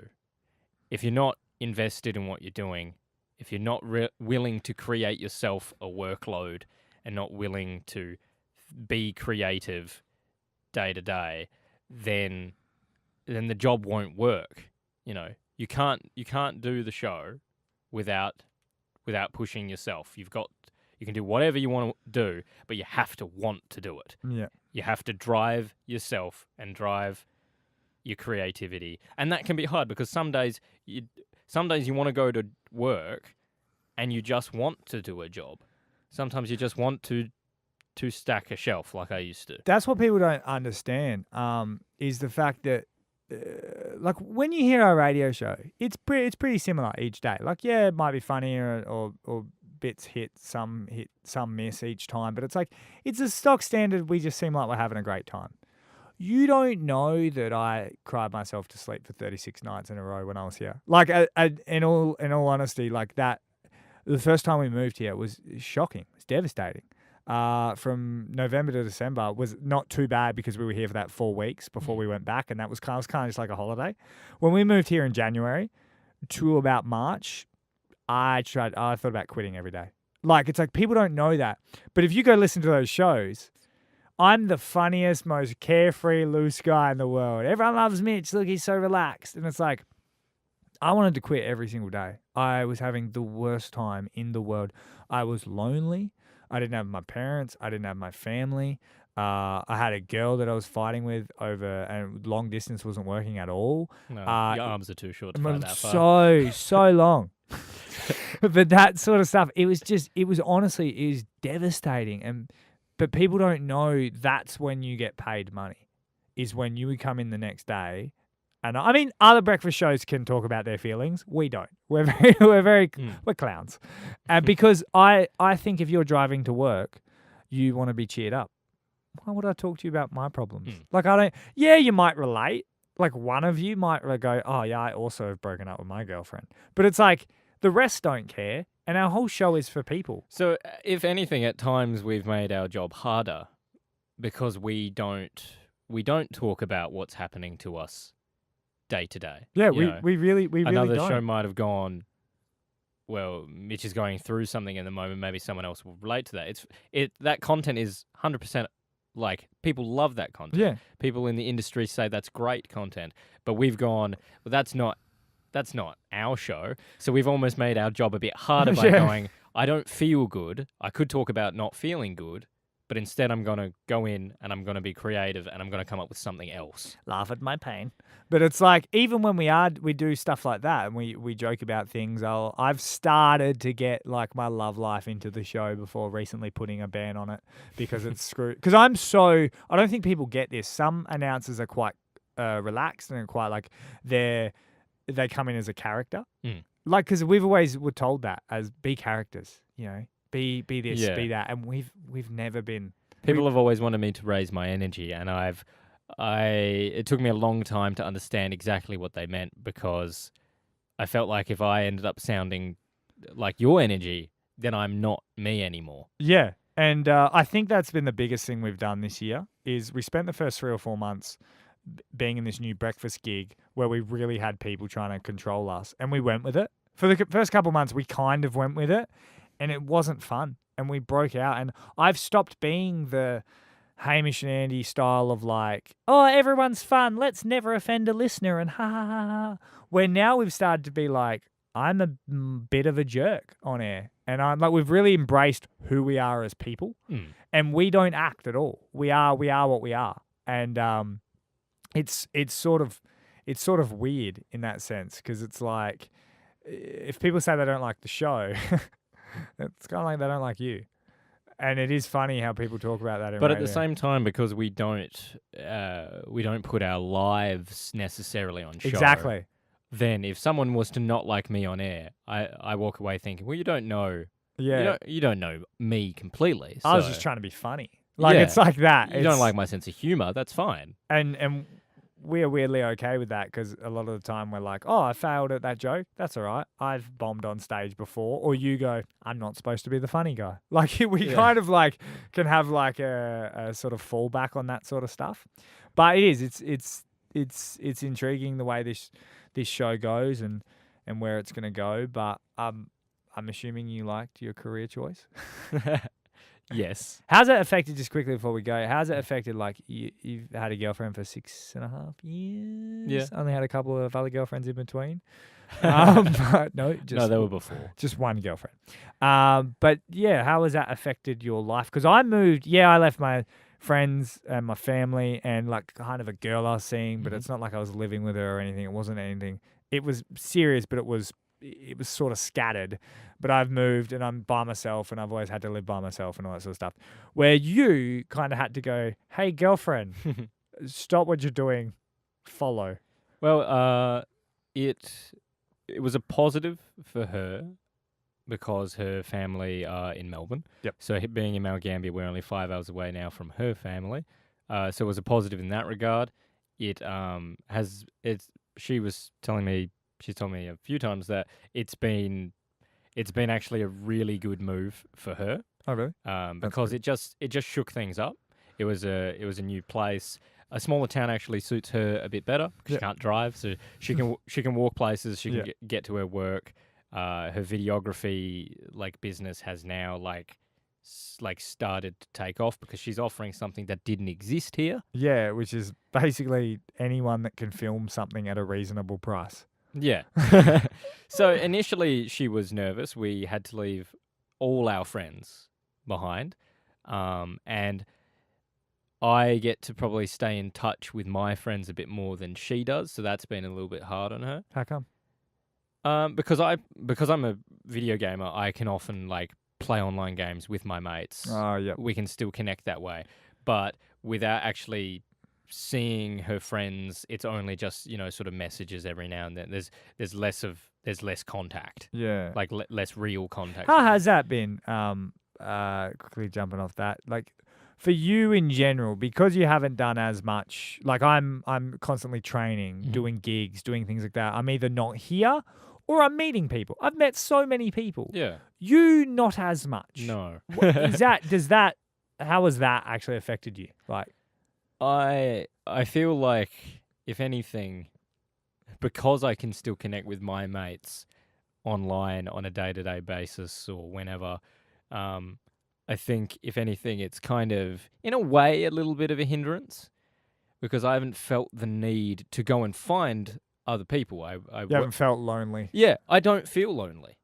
I think it's great here. We work with fantastic people. I know you. I have the best partner who I get to spend I'm really enjoying just spending time with Abby. Because when after you get seeing home, her, she wakes up. It's almost like that in a term. But back in Perth, I would get up and go, and she'd be in bed. And when I get home, I eat dinner, go to sleep. So I don't think people fully understand just how hard you worked up until us leaving. If it was one job, it'd be illegal. They'd be like, you cannot work that many hours. That's not fair. And then I do sort of want to build some more connections probably in town. I'm just not sure because I'm not a particularly outgoing person. I'm not sure which way to go. I could play music with people in town. That's very possible. I could play sport if I really wanted to.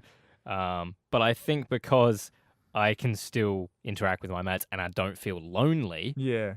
I don't feel that I have to go out of my way, perhaps like you did, where you go, "This is no good. I'm coming home to no one." Oh, I did it with I did it almost out of fear. I was like, if I don't keep doing stuff, because I'm super relaxed and super chilled on air, but that live by the sword, die by the sword. As psychotic as I am at going to get us a job or do whatever, that my brain is constantly moving. So if I'm lonely and sad and all that sort of stuff, and I'd never claim for depression or anything like that. I'm not even in that scope. But it's you won't be in a good space. No, I will not be in a good space, and I'll sit with my own thoughts and realize why didn't that video do better, or that break was crap, or and it will get me down, and I will get in a crap place, and that's why the grappling club that opened up essentially saved my life at times. And not my life as in it would have ended or anything, but saved my life in terms of like it's made this experience very good. Yeah. Because I force myself to go to those trainings. And like we've talked about, I get to bed sometimes at like 10:30, 11, and I'm up at 4 a.m. And it's like I had a choice to either live my life or get sleep. And it's like if I got sleep, I wouldn't have had a life. Or if I did all this stuff, I don't get sleep. And it's like I've chosen wisely, not for my body, but for the life I live now. And I've always just worried about that with you because, yeah, you've had your girlfriend and it's been like lovely. You know, it's like you just kind of live together now. You remind me of my parents. She's branched out more. She is more involved and knows more people here in Mount Gambier than I do.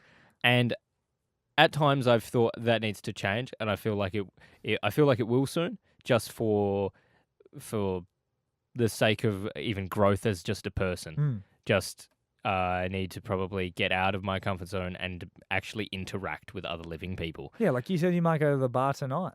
Yeah, so I'm going to go tonight. It's going to be great fun. Looking forward to it. That was like a sports interview. Yeah. So, mate, you got a big night coming up. How do you see it going? Yeah, the boys are ready. It's going to be good. Yeah, so I legitimately thought I was like, because things have popped up in the past where I've gone like, oh, that'd be cool to go to, and then I just didn't. And this week I decided, well, why haven't I been? It's time for that to change. It's almost like you said, because you've had and we don't get a lot of time. Like we are super busy. Even though you have more time than me, you still don't have a lot of time. But you get to still talk to your friends online. You've got your girlfriend with you. So your life's kind of set. I can see how you don't need to get out and meet people. And it's like you can stay in that comfort zone a little too much. And so I guess it's kind of good to get out. And if we've been told by anyone in radio, they said when you move, make sure you get out. You get out in the community and you see what's going on. And I haven't really done that, and it's probably like a defense mechanism in a way. But I think it was worthwhile just to have a period of kind of shutting out, being like, okay, I'm done with radio for the day. I'm going home. I'm going to like goodbye. Yeah. And just catch up with mates and spend time with a girlfriend. I think it's been good for me to be in a good space that I'm super comfortable here in Mount Gambier now, and now I can like step out sort of thing. Yeah. The one thing is probably family. When thinking on it, your connection to your family has been a bit tighter. Yeah. But since moving away, time has like gone really quick. Like I didn't think it was like this at all. We've been here for nearly a year, 10 months. It's insane. But I was talking to my family the other day because it was like Father's Day, and I think they were very much like, "Who's this?" Kind of like, "Hey, like you can call whenever," and it hadn't been crossing my mind. Like they're disappointed you haven't been calling. A little bit. And it's like, it hadn't been crossing my mind because our lives are so fast. You now. do have that. It is true. Our lives are so fast. It's what cost me a relationship before. Is that I would let days go by and not talk to them, and they were like, "I can't do this," and I was like, "I get it," because I was like, "I'm just busy." Yeah. Like, you are not a priority now because you're not physically here. As it happens, but you can often seem like I could get from your family that they would almost be quite, not that you're cold, but kind of going like, why don't you speak to us? And you're like, no, I do. I love you very much. I just don't need to call you every day. That's okay. Where they're probably a little bit more like, why don't you love us? Whereas, yeah, that's all it is. It's like, I don't think that it should diminish my relationship with my family. Nah. But I think that they kind of feel that it is a bit. And because I remember my mum cried like when we got on the plane to come here for good. Oh, really? Yeah, my mum cried, and so I don't know if I'm like neglecting her. It's a weird thing, but that's probably the one thing as well that needs to change. It's stopping your mum from crying. Yeah, yeah. That I don't kills think she me. is anymore. That kills me too. Is mum. Like, for my mum's birthday, I sent her so mean, but I sent her a photo of me with a cupcake and a candle in it with a party hat, and I was like, "Happy birthday!" And she cried because I wasn't there. Like, it was like the first birthday I missed of hers type thing. Yeah. And then she cried on my birthday because she wasn't here. And I kind of did this one deliberately and sent like I had the same thing, the cake and the candle and the hat, and I was like, "Happy birthday!" Like, and because I live in an empty To house, me. yeah, it was like that to me. And then my dad found it funny, but mum cried. But like a lot of that, like we forget. And to get mildly serious for a second, like I live a very selfish life. It's a very narcissistic life where it's all about me, and it's cost me friendships, relationships, experiences in life. And I try to find a way to give back in that situation, and I don't feel like I'm doing that. All I have to do is take 5 minutes before I go home and message them, and I don't do that, and I should. And it's especially because they gave me the opportunity to chase this dream. I do hold myself accountable sometimes, and I go like, "What are you doing?" Like just one call. Yeah, it's a weird feeling. I don't know why, because when I do think about this, when someone does say to me like, "Hey, call whenever," I'm then thinking about it for the next couple of days, and then I kind of forget again, and then it pops back in my head, and it's like, why can't I pick up the phone? It's What's going on? we both are kind of like that as well. Like we won't call because we'll be like, "Okay, I don't want to bother them." At the same time, it's like they're probably busy. There's time difference as well. We don't want to bother them. But then at the same time, we just kind of push it to the back. We're almost like if we can't see you, you don't exist in a way. Like, I know I'm a little bit like that. Like, if I can't see you, you're doing something else. You just, I don't want to bother you. I'm busy, you're busy. We'll just chat whenever type thing. And it's like, and then, but you forget, like, we were babies to them. Like, we were their children. Yeah. And they love us immensely. And we're just kind of like, Bye. bye. See ya. It's just an interesting thing to think about. It's a good way to round out this Like, podcast of like. Sorry for taking it to like too deep of a place. But No, it's it's good. I wanted to go deep. It is an empty thought of a podcast, but I was like that the podcast is going to end on us feeling like shitty children, like, and we've called our parents, and but it does feel very weird, and I guess that's like I guess any kid under 30, because above 30 you start to have your own kids and it's grandparents and it is what it is. But under 30, that 20 to 30 range, your parents literally do all this work to set up an opportunity if you do whatever you want in life. And then we don't really thank them by calling them or texting them. Like, at all. This has been Empty Thoughts with. It's not even dark. Like, it doesn't make me feel sad or anything. It's just kind of kind of the way that it is. I don't like when you're spelling it out sort of exactly how it is. I don't necessarily feel bad or even like it's necessarily going to change. You know what I mean? I feel like everyone has had these thoughts from time to time, and I think I feel like it's kind of the way it is, and it probably will take me becoming a parent or something to really get it. Yeah, it's like I currently don't comprehend it the way that they Yeah, do. like you feel bad, kind of like I borrowed $10 from someone. I should probably say thanks and check up with them every now and then. But it's like I don't know what it's like. To them, yeah, it's just you cannot comprehend what it's like to have your child no longer need you. And my thing was my dad kind of asked me to stop calling my mum because this is so what you were overdoing it, were you? No, it was like early in January, February. I was being very open with them, like because I'm normally quite a closed off person with all my emotions, and I was very open with mum and dad. Like I was like, I am sad. Your dad was like, "Hey, stop." In a way, because every time I called or messaged, mum knew I was lonely because I never used to do it before. So when I was doing it, it was making her sad. Oh, okay. So dad was almost saying like, "Hey mate, call me or message me." He's like, because every time you call your mum, she cries because she knows how lonely you are. And I was like, oh, I didn't think of it like that. But then what happened is I was like, I haven't talked to mum in 3 months. She must think I'm so happy. Like, and then I think it's gone the other way. It's like, hey, call your mum. Stop being a jerk. Yeah, I think my parents raised me too well.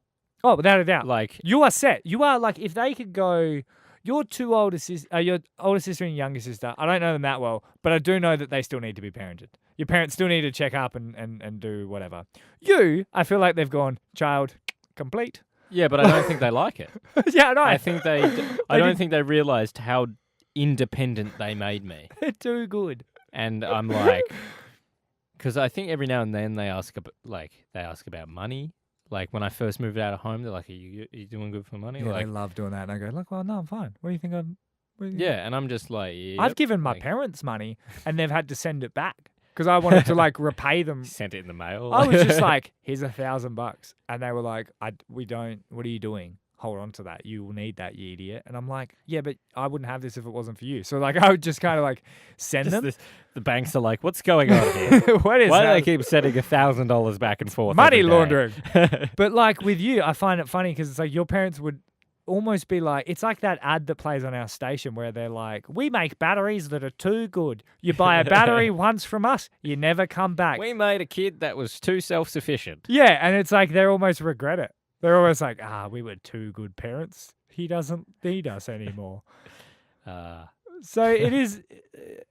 It's funny because we're not going to do anything different. We're probably not going to. You're not going to leave this room and then text your parents. Like, anyone who's listening, you probably understand what I mean. Like, if you're not like, my auntie is super close with my grandparents. Like, we're talking sees them, every second day. Yeah, and there are families like that, and even my sister is like that with my parents. Yeah. I'm just I don't think that's the way it will be, but I don't think it is. I don't think it's any less strong than the person who goes and sees them every second day. Yeah, It's like a good friend, the old saying where like a good friend you can talk to at any time and you pick up where you left off. That's how I think it is with my parents and stuff, and I think they worry that I don't know, like I'm moving on without them or something. Like I don't know I actually don't know what it is. I do know that my parents are a bit like, because when my sister was also over here, to have both their kids finally move out. And I was like, my sister was probably going to end up going back or whatever, but it's like, I had a full-time job and they know I'm probably gone forever, or for like at least, unless me and you make it back in Perth, like we're gone for a while. And I think mum's a little bit like, I'm nearly 60, both my kids are gone. Like, I think a lot of it is it's a big change, just to her life. Yeah, it's just like, oh no, this is sort of devastating with it all. So yeah, it does suck, but I have a lot to fix in my life, which is I'm very narcissistic and I'm only really worried about myself. I'm caring, like in terms of like, if you need money, I'll give you money. If you need me to pick you up because you're drunk, I'll do that. But in terms of like my goals in life, I'm very mean to the people I love, and I want to change that. But it's probably not going to happen anytime soon. Unfortunately, It's turned into therapy. It really has, hasn't it? That's a podcast, isn't it? It's just like a big diary. But anyway, yeah, no, we may as well wrap this up because what a journey! What a journey we've gone. Started on laughs. Why I started with radio, what we were doing and what are we doing in radio, and how we are disappointing children to our parents. That is actually got to be on the, like, when you write in the title of, like, why you should listen to this podcast. It's be like, Mitchell and Michael, their journey into radio, why Michael got into radio, and how they're both disappointing their parents. There we go. Is there anything you'd like to sort of finish up on, though? Thanks for having me on. It was interesting to do. Real. We've done some long form chats before for the show. We've never really done this though. But yeah, we've never had we have conversations like this in the office. Yeah, if anyone that knows, this is how we normally chat off air type thing. Yeah. A lot of the times is we'll start exactly how we started. Yeah. About laughs, and then we'll end up going, do you feel like your parents are disappointed in you?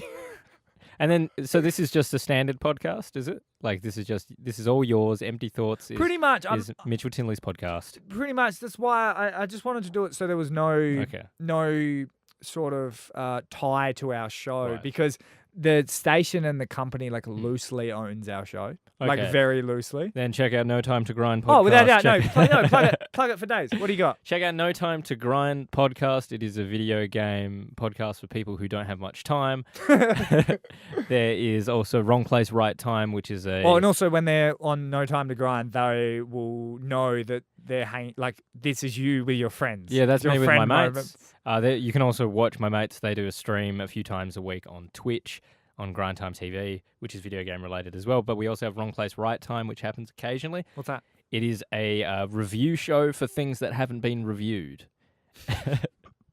Such as, I think episode 1 was traffic lights. Is there research done beforehand so you know it hasn't been reviewed? No. Okay. And there's research done sort of live. Like if we go like, so why are they red? We'll start Googling like As live. red means stop or Yeah. something like in... And soon to be released, Time to Quest. As you can see, they all have time in the title. It's like basically my mates have started like a podcast company, and I appear on those podcasts. So what's Time to Quest? Time to Quest is Dungeons and Dragons played in a podcast. So we play D&D, and you can listen to it. It's actually very popular in podcasts. Mate, I don't doubt it. Comic-Con There you go. also very popular. This is the thing of like how we treat our friends. I think my friends have been, I don't know if they'd ever say it, but I reckon a little bit of them are disappointed I've never mentioned the podcasts before. Mate, go for it. You can do it all So the there time. you go. So those are the podcasts. If you want to check them out, they're not bad. Like, I love it. I love doing it. And also, normally people would say, like, you can follow them on social media here and here. Michael is the only person that doesn't want you to do that. Oh, we have a website. Oh, sorry, Like- but you personally know. You No. personally stay away from his Facebook and Instagram. That's for private friends. Yes. And where do they follow you on Facebook for your nerdy stuff?